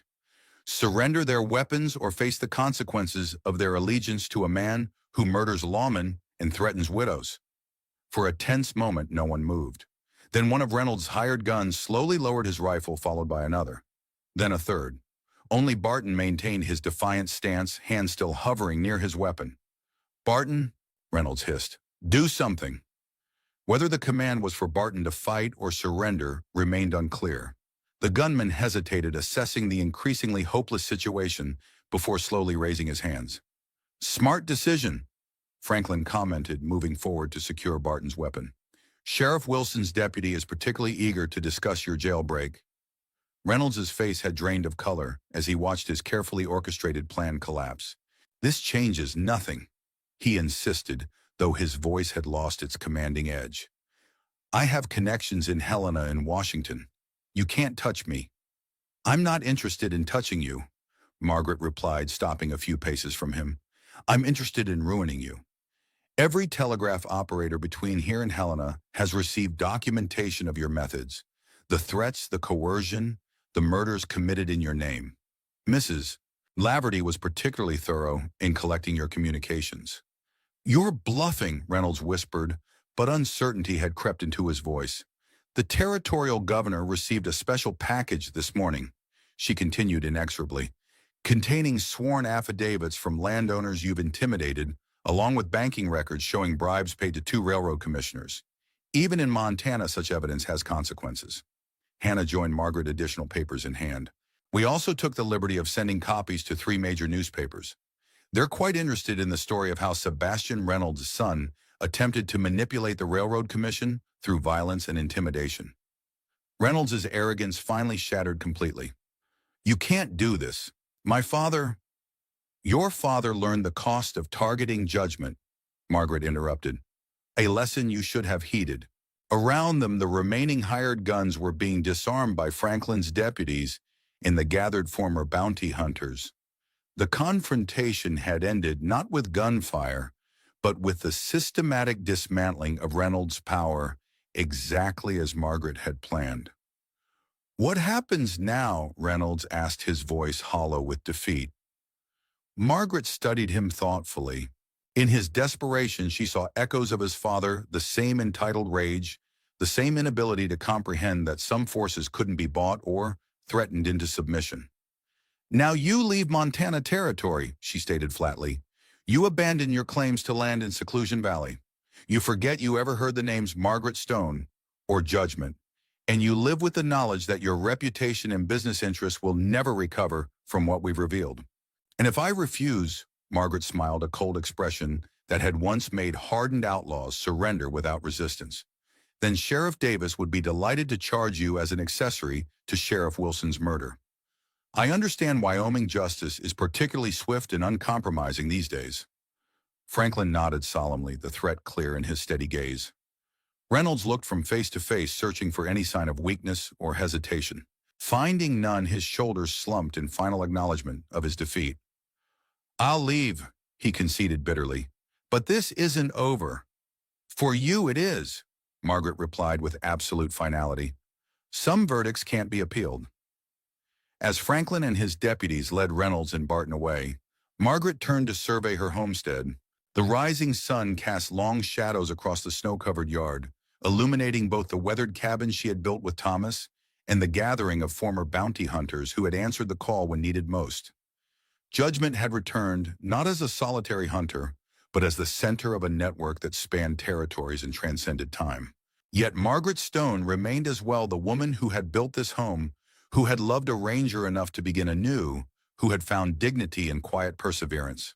For 20 years she had believed these identities irreconcilable. Now, standing on the threshold between her past and her future, Margaret understood the truth that had eluded her for so long. They had always been two aspects of the same unbreakable spirit.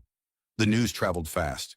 Within a week, telegraphs spread word across 3 territories that Victor Reynolds had been forced to liquidate his Montana holdings at ruinous losses.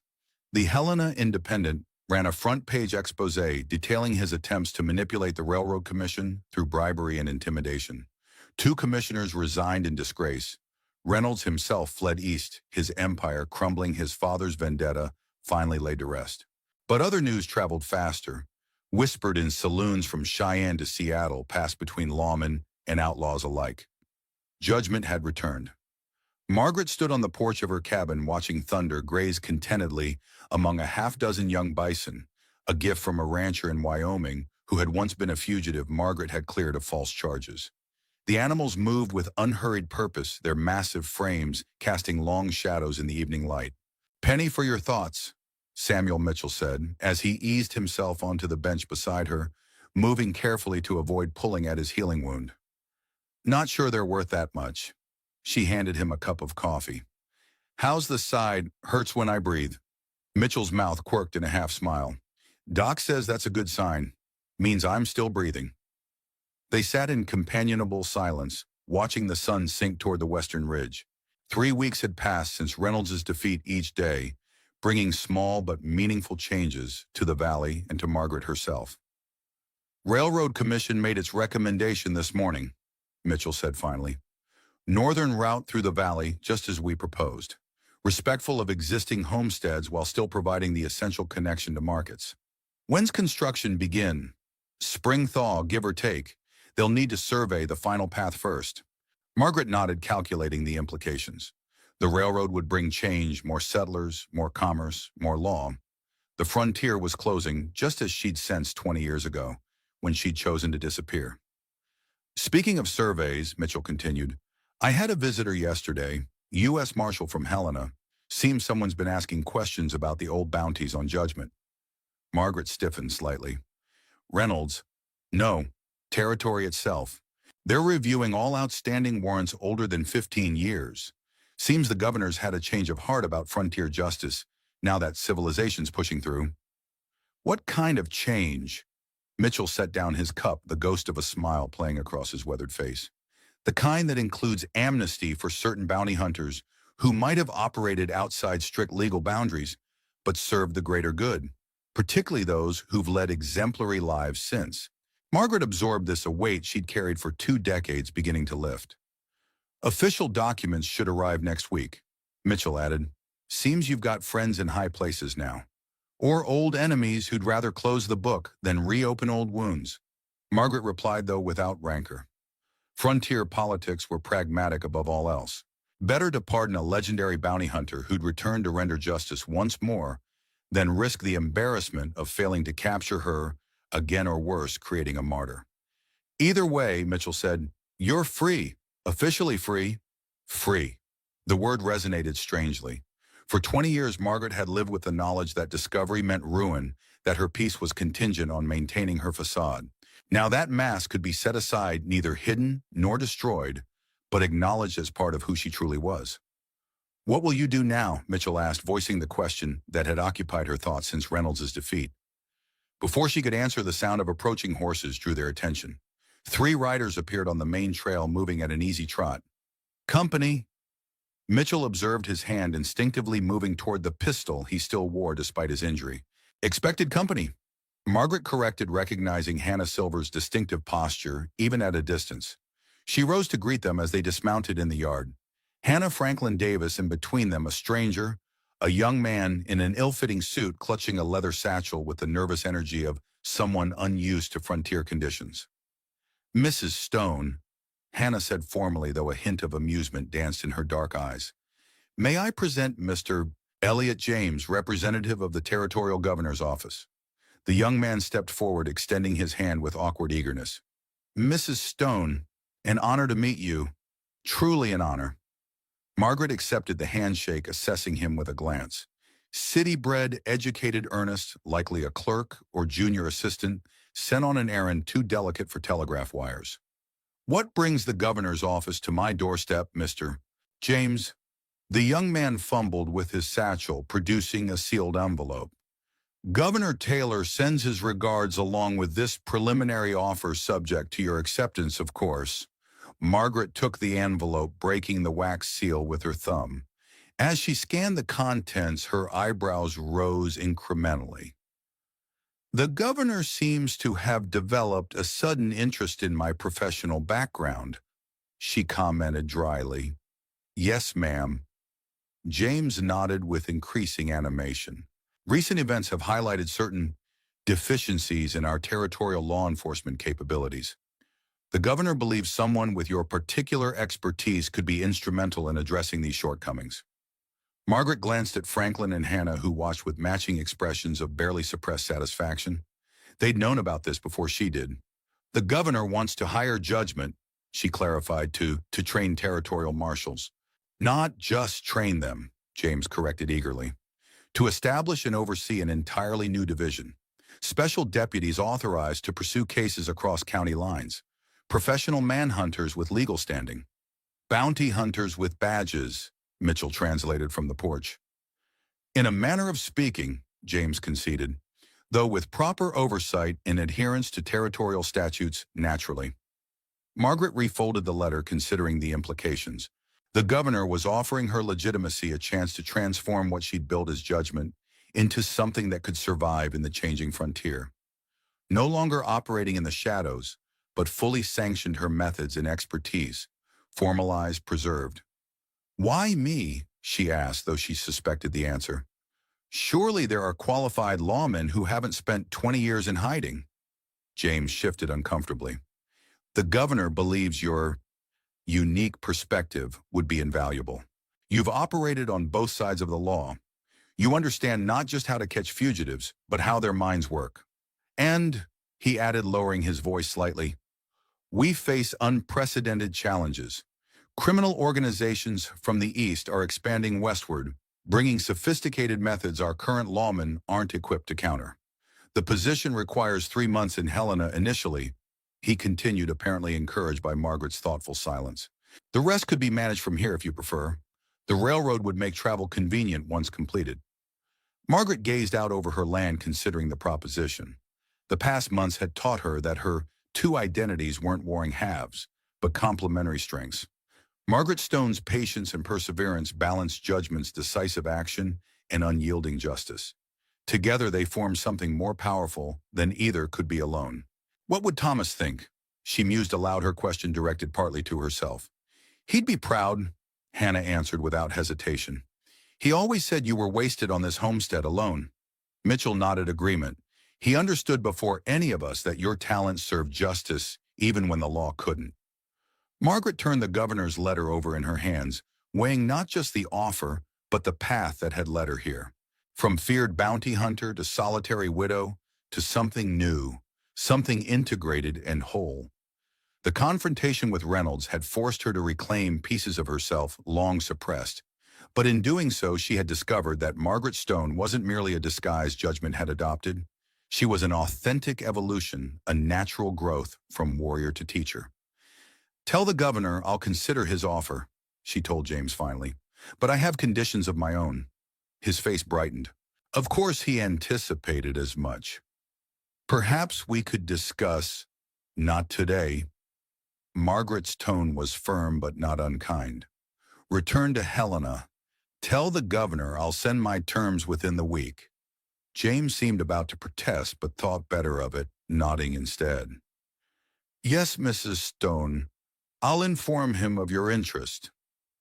As the young man remounted, clearly relieved to have completed his mission without disaster, Franklin chuckled. You've got him terrified, he observed quietly. Probably spent the whole ride rehearsing stories about Judgment's legendary temper. Good, Margaret replied with the hint of a smile. Fear has its uses, particularly in negotiations.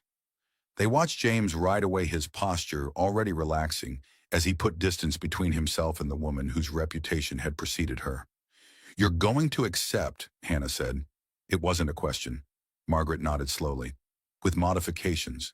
The training will happen here, not Helena.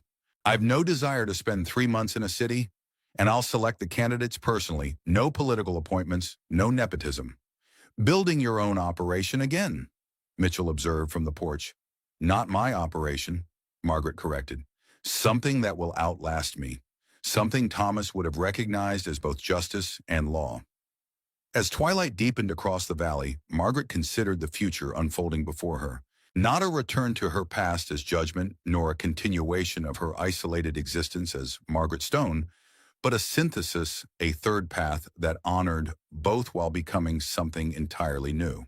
I'll need to expand the cabin, she decided, gesturing toward the bison herd. If I'm to train marshals here, we'll need proper accommodations, and I suspect Franklin will want to bring deputies for instruction as well. Mitchell's face broke into a rare full smile. Already planning improvements. A woman in my position needs to look forward, Margaret replied, a matching smile softening her weathered features. The past has been settled. The future is what matters now. A gray March dawn broke over Seclusion Valley, revealing a winter landscape beginning its reluctant surrender to spring. Patches of bare ground emerged from melting snow around the stone homestead, now transformed by weeks of expansion and renovation. A long bunkhouse stood where there had once been only open yard. A stable large enough for a dozen horses had replaced the small barn. The cabin itself had nearly doubled in size, a second story added to accommodate what Mitchell jokingly called command headquarters. Margaret stood on the new porch watching her first class of trainees assemble in the yard. 12 men and 2 women, each recommended by Franklin, Mitchell, or Hannah, each vetted personally by Margaret. Former bounty hunters, ex-Pinkerton's Frontier, scouts a crow tracker, individuals whose skills and judgment she trusted without reservation. Barrels had been arranged at varying distances for the morning's shooting drill. Targets hung from trees for knife-throwing practice. Maps of 3 territories covered tables beneath a canvas awning, marked with known outlaw hideouts and escape routes. This was to be no ordinary law enforcement training. Hannah emerged from the bunkhouse, adjusting her new badge, a silver star encircled by the words, Territorial Special Marshal. The design had been Margaret's, incorporating elements of the old Judgment badge, while clearly marking its bearers as legitimate law officers. They're ready, Hannah reported, her usual stoicism, unable to fully conceal her pride in their shared accomplishment. Margaret nodded, taking a moment to secure her own badge to her coat. The weight of it felt both familiar and strange, the same silver that had once marked her as an outlaw now proclaiming her authority. "Morning," she called as she approached the assembled trainees, her voice carrying across the yard with practiced command. "Today we begin building something unprecedented, a force that combines the skill of bounty hunters with the authority of marshals." She moved among them, studying faces that showed varying combinations of respect, wariness, and determination. "Some of you have ridden both sides of the law," she continued. "Others have served with distinction within its boundaries. What unites you is the recognition that justice requires both adherence to legal principles and the flexibility to operate beyond conventional constraints when necessary." She reached the center of their loose formation, turning slowly to make eye contact with each trainee. "In these next 8 weeks, I'll teach you everything I know about tracking apprehension and survival. Not just how to catch fugitives, but how to think like them, how to predict their movements, how to bring them in alive whenever possible." The faintest emphasis on "whenever possible" sent a ripple of understanding through the group. Margaret had made no secret of her standards, justice tempered with mercy when warranted, but ultimately justice served whatever the cost. "Questions before we begin?" A young former Army scout raised his hand. "Ma'am, begging your pardon, but the stories about you, about judgment, are they true?" Margaret allowed a small smile. "Some are. Others have grown in the telling. They say you once tracked a killer 300 miles through blizzard conditions, then carried him back to face trial rather than hang him on the spot." Another trainee ventured. 200 miles, Margaret corrected, "and I didn't carry him. I dragged him on a travois. Man had information about other fugitives that would have died with him. Pragmatism, not mercy. Yet the incident revealed the core of her approach: justice served most effectively by intelligence, rather than brute force, by strategy, rather than impulse." "Enough stories," she said decisively. "We've work to do." As the training session began in earnest, Margaret felt a presence beside her. Mitchell had emerged from the cabin, moving more easily now as his wound healed, watching the proceedings with evident satisfaction. "Quite a change from the widow I found hiding in her cabin a few months ago," he observed quietly. "I wasn't hiding," Margaret countered without heat. "I was waiting." "For what?" She considered the question, watching Hannah demonstrate a disarming technique to an attentive group. "For the moment when both parts of my life could serve a common purpose," she answered finally. "For judgment and Margaret Stone to become one person again." Mitchell nodded thoughtfully. "And have they—" Margaret touched the silver badge at her chest, feeling its weight not as a burden now, but as an anchor connecting her past to her present, her individual strength to the collective power of what she was building. "They're getting there," she said with quiet certainty, "one day at a time." As spring slowly reclaimed the Montana landscape, a new legend began taking shape in Seclusion Valley, not of a solitary avenger hunting beyond the law's reach, but of a force operating within its embrace while maintaining the effectiveness that had once made Judgment's name feared throughout the territories. And at its center stood Margaret Stone, no longer divided between identities but whole at last, her twin legacies merged into something stronger than either could have been alone. From the highest ridge overlooking the homestead thunder and his growing herd, watch the transformation with ancient, impassive eyes. The massive bison bull had survived the harshest winter, just as his owner had weathered her own season of trial. Now both stood ready to thrive in the changing frontier, adaptable, resilient, and finally free to be their true selves without compromise or concealment. Some legends don't fade with time, they evolve. The territorial governor's carriage arrived unannounced on a crisp October morning, 6 months after Margaret had begun training her special marshals. Frost covered the ground like a thin blanket of glass, crunching beneath the wheels as the ornate vehicle made its way up the trail to the homestead. Margaret watched from her office window, now situated on the second floor of the expanded cabin. The space afforded her a commanding view of the entire property, trainees practicing combat techniques in the west yard, Hannah instructing a tracking exercise near the tree line, and now unexpected visitors approaching with official fanfare. "Governor Taylor," Mitchell confirmed, joining her at the window. Didn't expect him for another week. Neither did I, Margaret replied, straightening her collar. The silver badge caught the morning light as she adjusted it. Outside trainees paused in their exercises, gathering to observe the carriage's arrival. The vehicle alone represented power in the territory, lacquered black with silver fittings, pulled by 4 matched bay horses, the territorial seal emblazoned on its doors. "Shall I assemble everyone?" Mitchell asked. Margaret shook her head. "Let them continue their training. We'll see what the governor wants first." They descended to meet the visitor as he stepped from the carriage, a portly man in his 60s with a precisely trimmed white beard and the ruddy complexion of someone who enjoyed both good food and outdoor pursuits. Despite his age, Governor Robert Taylor moved with surprising energy, his shrewd eyes taking in every detail of the transformed homestead. "Mrs. Stone," he greeted her, removing his hat with a small bow. "Or should I say Marshal Stone now?" "Either is fine, Governor," Margaret replied, extending her hand. His grip was firm, assessing. "We weren't expecting you until next week's graduation ceremony." "Plans change," Taylor said with a politician's practiced smile. "Particularly when reports from Helena suggest my special marshal program is succeeding beyond all expectations." He gestured toward the training grounds. 4 major arrests in the past month alone. The Blackwater gang apprehended without a single casualty. The Sutton brothers captured after evading regular marshals for 2 years. His smile broadened. "Word travels fast in this territory, Marshal Stone, and the word is that your people get results." Margaret acknowledged the praise with a nod, but waited. Politicians rarely traveled dusty mountain roads merely to deliver compliments.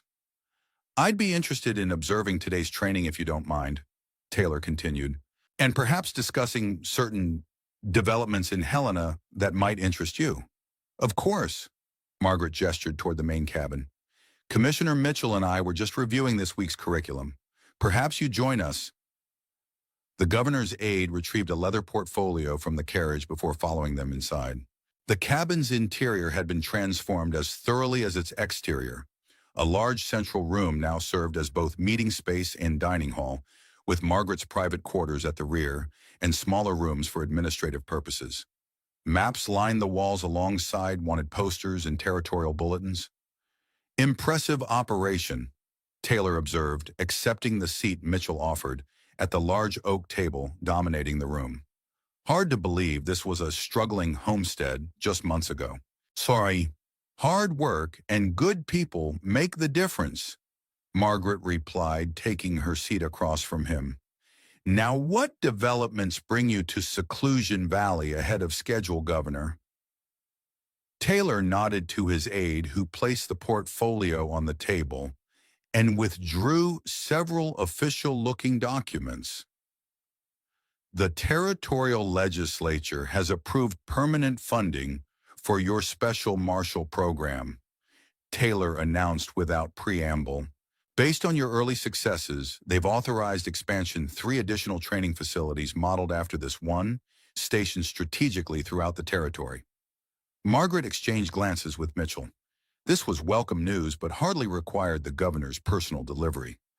"There's more," Taylor continued, sliding one of the documents toward her. "Washington has taken notice. The Justice Department is interested in adapting your methods for federal use. They've requested that I appoint a liaison, someone to coordinate between territorial operations and federal authorities." Margaret scanned the document quickly, grasping its significance. The federal government was effectively endorsing her approach, potentially expanding it nationwide. "You want me to serve as this liaison?" she surmised, looking up from the paper. "Who better?" Taylor smiled. "The architect of the system they wish to emulate." "It would mean travel," Mitchell observed. "Washington, perhaps other territories." "Periodically," Taylor agreed, "though your base would remain here. The position comes with considerable resources and authority." Margaret considered the offer carefully. 6 months ago, such recognition would have seemed impossible judgment, the outlaw being courted by the very institutions that had once posted bounties for her capture. "There's one more thing," Taylor added, his expression growing more serious. "Several Eastern newspapers have begun investigating the Special Marshal Program. They're particularly interested in its founder, a woman with a mysterious past who emerged from obscurity to revolutionize frontier law enforcement." The implication was clear. Margaret's history as judgment remained officially expunged, but journalists operated under different rules than lawmen. Sooner or later, someone would make the connection. I've had our people misdirect these inquiries thus far, Taylor continued, but eventually the truth will emerge. The question is whether we control that narrative or allow others to shape it. Margaret rose, moving to the window that overlooked the training yard. Below, Hannah was demonstrating a knife-fighting technique to a circle of attentive trainees. Among them were faces that had once ridden with judgment, now wearing badges alongside younger men and women who knew her only as Marshall Stone. Past and present merged into a single reality. "What do you propose, Governor?" she asked without turning. "Transparency, on our terms." Taylor joined her at the window. "A controlled revelation of your background, not as a scandal, but as evidence of your unique qualification for this role. Who better to reform frontier justice than someone who operated successfully on both sides of the legal divide?" It was a bold strategy, acknowledging what couldn't be permanently hidden, recasting it as an asset rather than a liability. Politics at its most pragmatic. "You'd risk your reputation by openly associating with a former outlaw?" Margaret asked, studying his reflection in the glass. Taylor laughed softly. "Mrs. Stone, I built my career by recognizing which way the wind blows. The frontier is changing. Old adversaries are becoming partners in progress. The public loves nothing more than redemption stories, especially when they produce tangible results." He gestured toward the training yard. "And your results speak for themselves." Margaret turned to face him directly. "And if public opinion turns against us, if the Eastern newspapers decide a notorious bounty hunter has no place in law enforcement, then we weather the storm together," Taylor replied with surprising candor. "But I don't think it will come to that. Americans love second acts, Mrs. Stone, particularly when the second act serves the greater good." Mitchell, who had remained silent throughout this exchange, finally spoke. "The governor's right, Margaret. Better to control how the story emerges than be blindsided by it. We've nothing to hide anymore." Margaret considered their counsel, weighing risks against benefits. The truth would eventually surface regardless. Better to embrace it than fear it. "Very well," she decided. "But we do this my way. No embellishments, no romanticizing, and absolutely no using my former identity for political advantage." The governor smiled, extending his hand. "Agreed. We present the unvarnished truth, how a legendary frontier justice bringer evolved into the architect of modern law enforcement. The perfect bridge between two eras." As they shook hands, Margaret reflected on the irony. For 20 years, she had lived in fear of her past being discovered. Now that same history was being reframed as her greatest qualification for shaping the future. "I'll need time to inform my people," she said. "Some of them have their own complicated histories with judgment. They deserve to hear this from me before it becomes public knowledge." "Of course," Taylor agreed. "Take the week. We'll make the announcement during the graduation ceremony, as planned, a fitting moment to acknowledge both where we've come from and where we're going." After the governor departed, Margaret and Mitchell remained at the window, watching as his carriage disappeared down the valley road. "Well," Mitchell said finally, "seems judgment is about to ride again after a fashion." "Not judgment," Margaret corrected. "Not anymore. What I'm building now is different, tempered by experience, strengthened by accountability. But built on the same foundation," Mitchell observed. "The same principles that drove you 20 years ago. Justice served, whatever it takes." Margaret nodded slowly. "With one crucial difference. This time we're building something that will outlast us, a system rather than alleged institutions, rather than individuals." As dust settled over the valley, Margaret called her core team together. Hannah, Mitchell, Franklin, and 3 other former judgment riders who now served as training officers. They gathered around the oak table where hours earlier she had sat with the governor, these people who had known her in both incarnations, who had witnessed her fall and rise. "There's been a development." She began outlining the governor's proposal and its implications. They listened in silence, faces revealing varying degrees of concern and resignation. When she finished, Hannah was the first to speak. "So everyone will know, about all of us, what we were." "Yes," Margaret confirmed. "Though the focus will be on me, the rest of you will be portrayed as reformed outlaws who found purpose in legitimate law enforcement," which is true enough. Franklin leaned forward, forearms resting on the table. I've worn a badge for 15 years, built a solid reputation. This could undermine everything I've accomplished. I understand, Margaret replied, and I won't ask any of you to stand with me publicly if you choose not to. This is my past coming to light, not yours. That's not what I meant. Franklin clarified, his weathered face creasing into a rare smile. I'm simply saying we should be strategic about how this unfolds. I've got credibility with legitimate lawmen across 3 territories. Could be useful in smoothing ruffled feathers when the news breaks. One by one, the others voiced similar sentiments, not rejection of the plan, but pragmatic concerns about implementation. These were survivors adaptable by nature and experience. They had reinvented themselves before and could do so again if necessary. Then we're agreed, Margaret concluded. We embrace our past rather than hide from it, but we focus on what we're building now. The story isn't about who Judgment was. It's about what we're becoming. As the meeting dispersed, Hannah remained behind, studying the map of recent operations that covered one wall. You're troubled, Margaret observed, joining her former lieutenant. Hannah traced a finger along a route marked in red ink, the path her trainees had followed to intercept the Blackwater gang the previous month. We used the same route to track the Hendricks brothers in '73, she said quietly. Same approach, same tactics. We were outlaws then. Now we're lawmen. But the work itself hasn't changed. No, Margaret agreed. Only the authority behind it.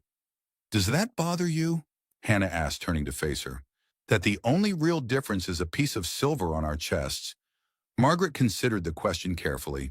It struck at the heart of the transformation they were undergoing, not just personally but as representatives of how justice itself was evolving in the changing frontier. The badge doesn't just represent authority, she said finally. It represents accountability.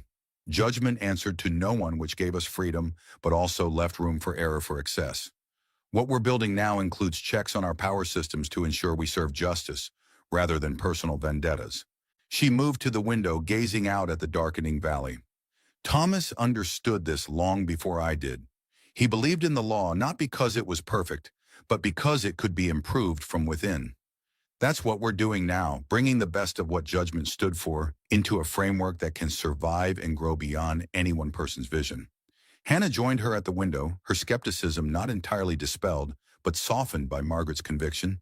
And if the system resists, if wearing badges means sacrificing the effectiveness that made us feared and respected, then we adapt, Margaret replied simply. We find the balance.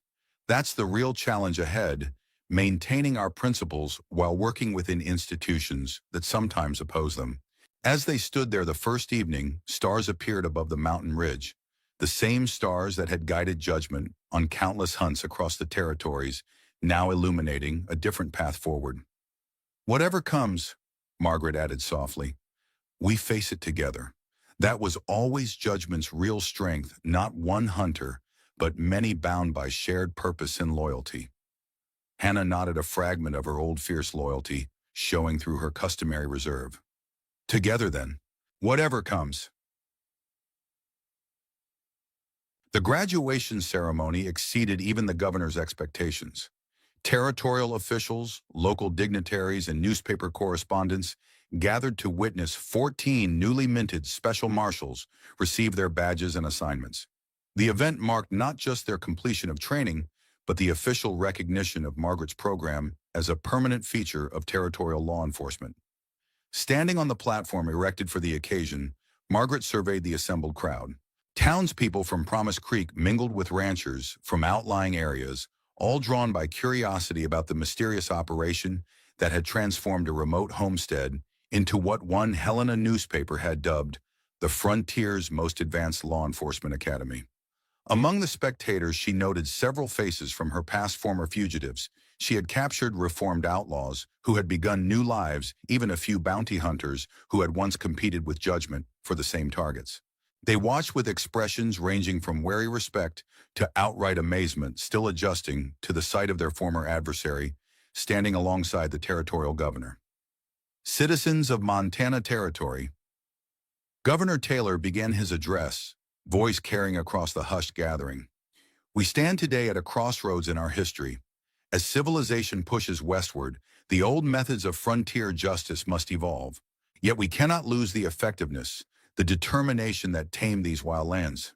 He gestured toward Margaret and her instructors, standing at attention behind the line of graduates.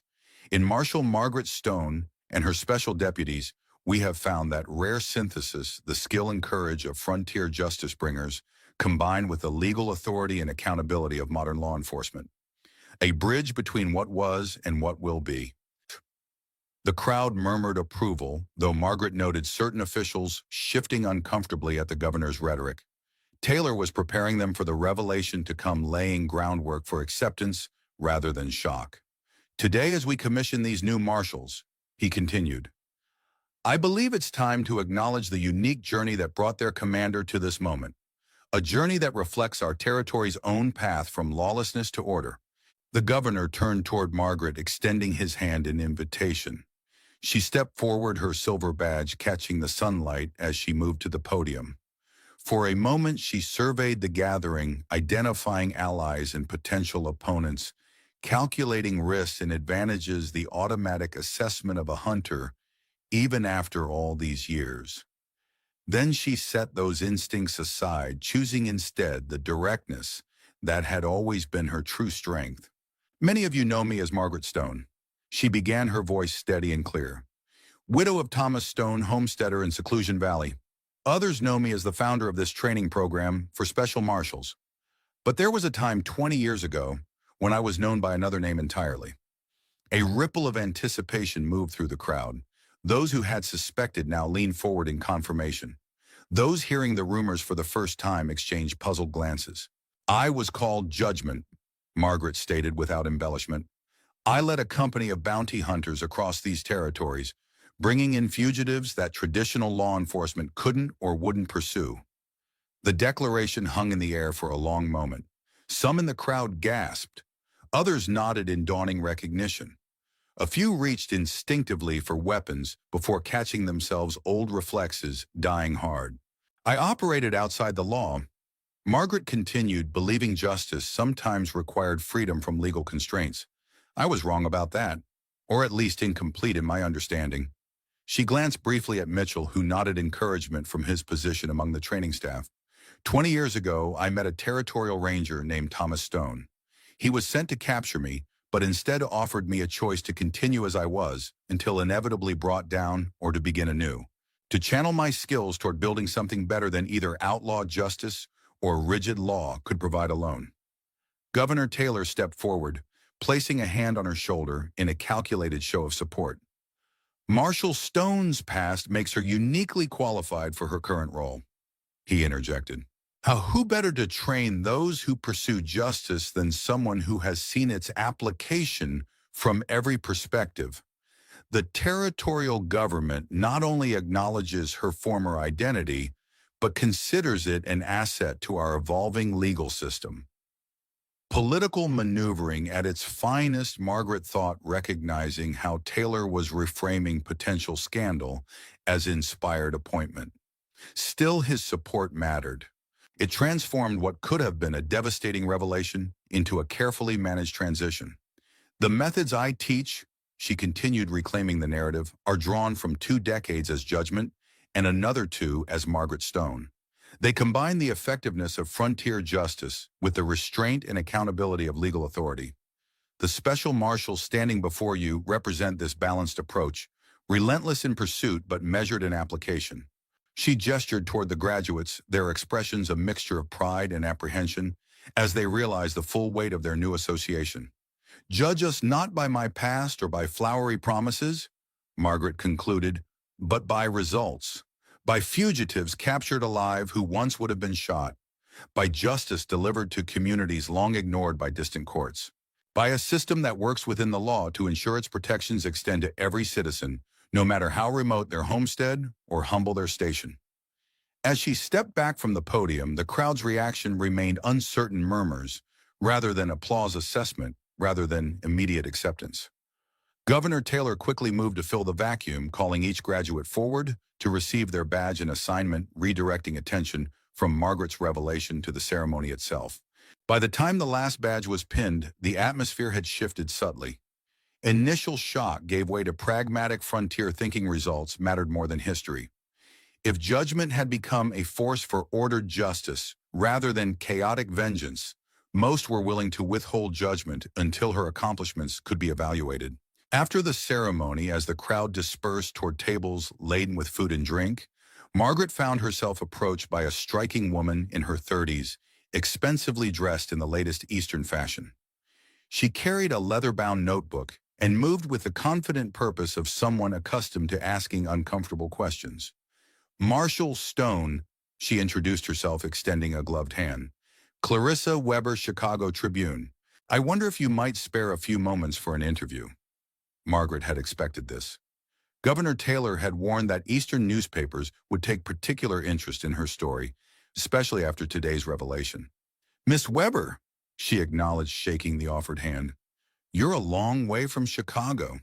I specialize in frontier developments, the reporter replied with a practiced smile, particularly those involving colorful characters, and a female bounty hunter turned lawman.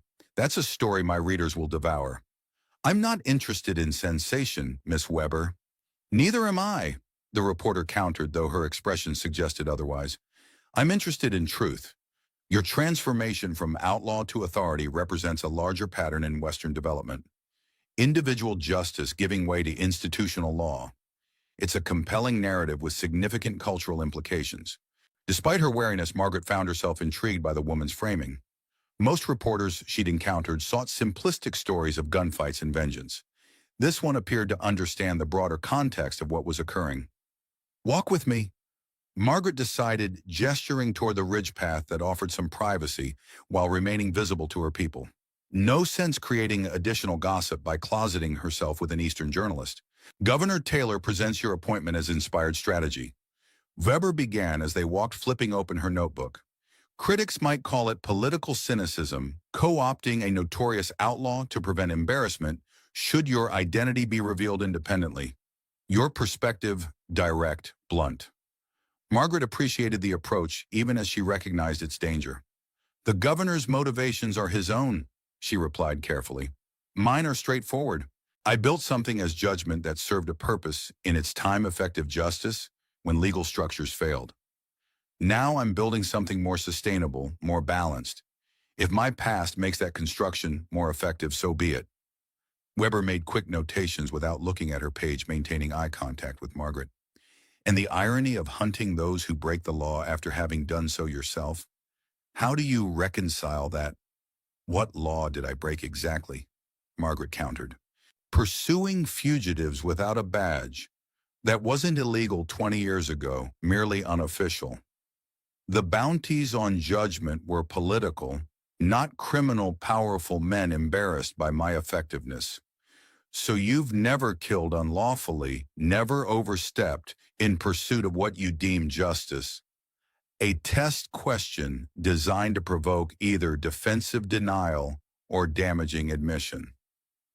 Margaret chose neither. I've made mistakes, she acknowledged evenly. Used force when restraint might have served better. Judged too quickly at times, too harshly at others. But I've never pursued personal vengeance under the guise of justice, never targeted the innocent, never acted without firm conviction that my actions served the greater good. She stopped walking, turning to face the reporter directly. That doesn't make everything I did right, but it makes my experience valuable in training others to navigate similar moral territory with better guidance than I had.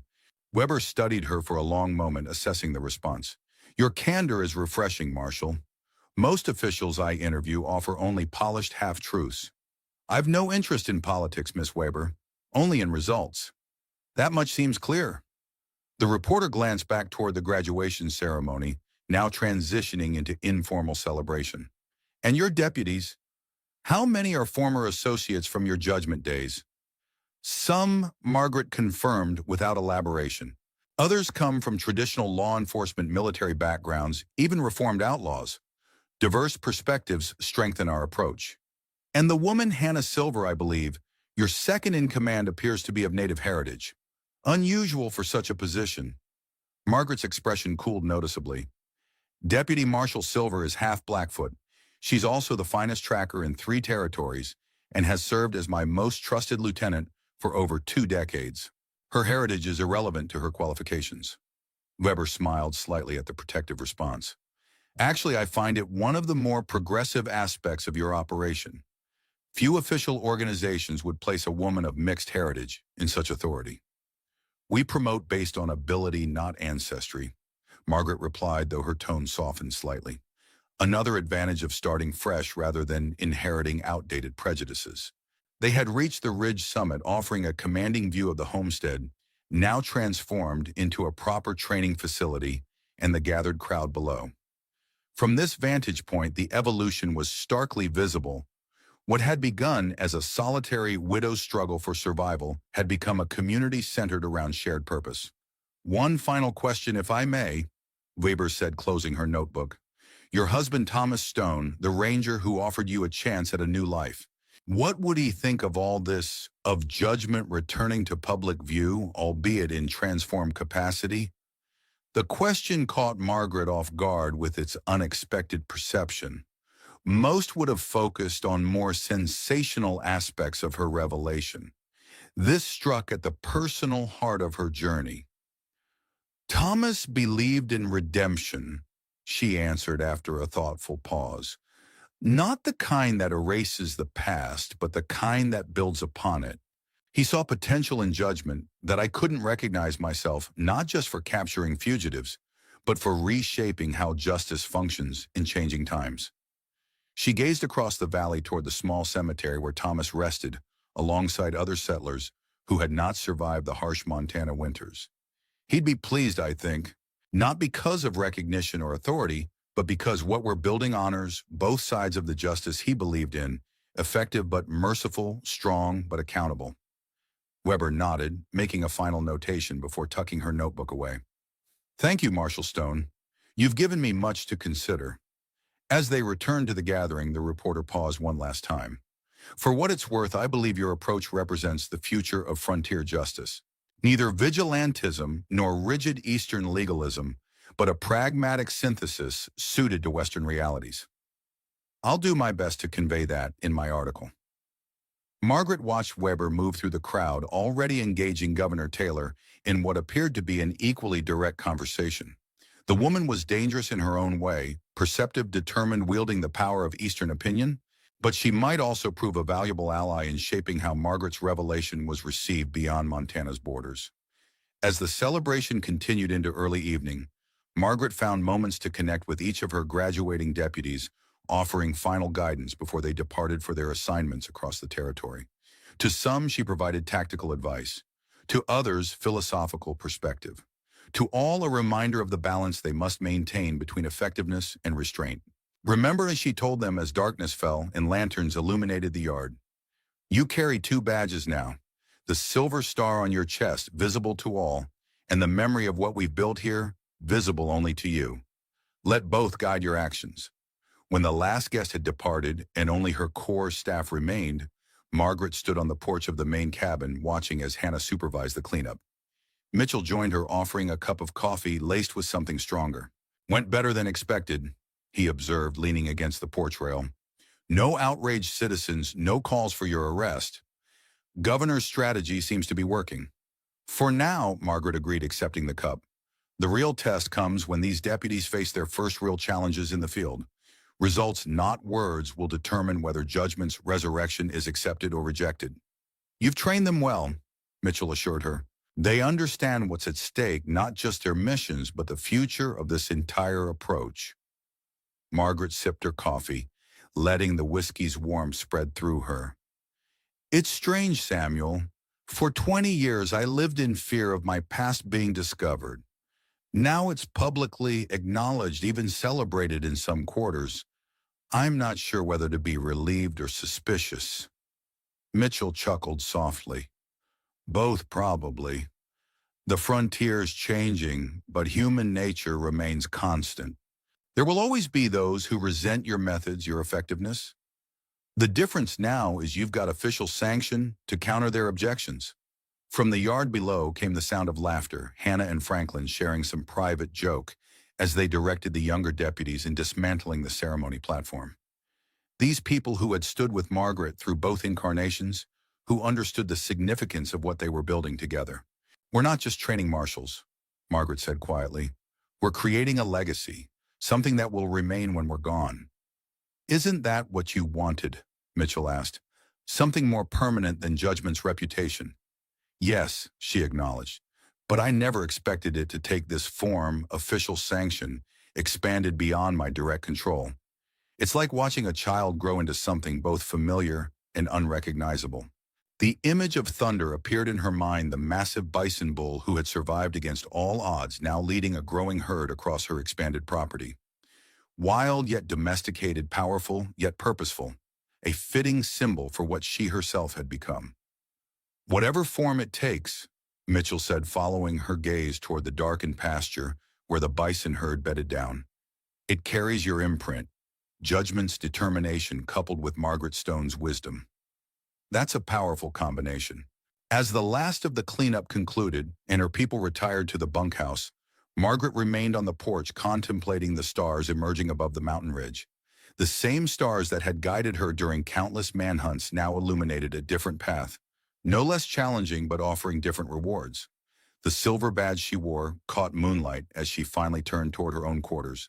No longer a symbol of authority imposed from outside, but an emblem of the synthesis she had achieved. The outlaw and the widow, the hunter and the builder merged into someone stronger than either could have been alone. Tomorrow would bring new challenges. The Chicago Tribune article would eventually reach Eastern readers, prompting fresh scrutiny of her operations. Some of her deputies would succeed brilliantly in their assignments, others would struggle with the balance she had tried to instill. The program would evolve beyond her direct control, influenced by political currents and changing frontier conditions.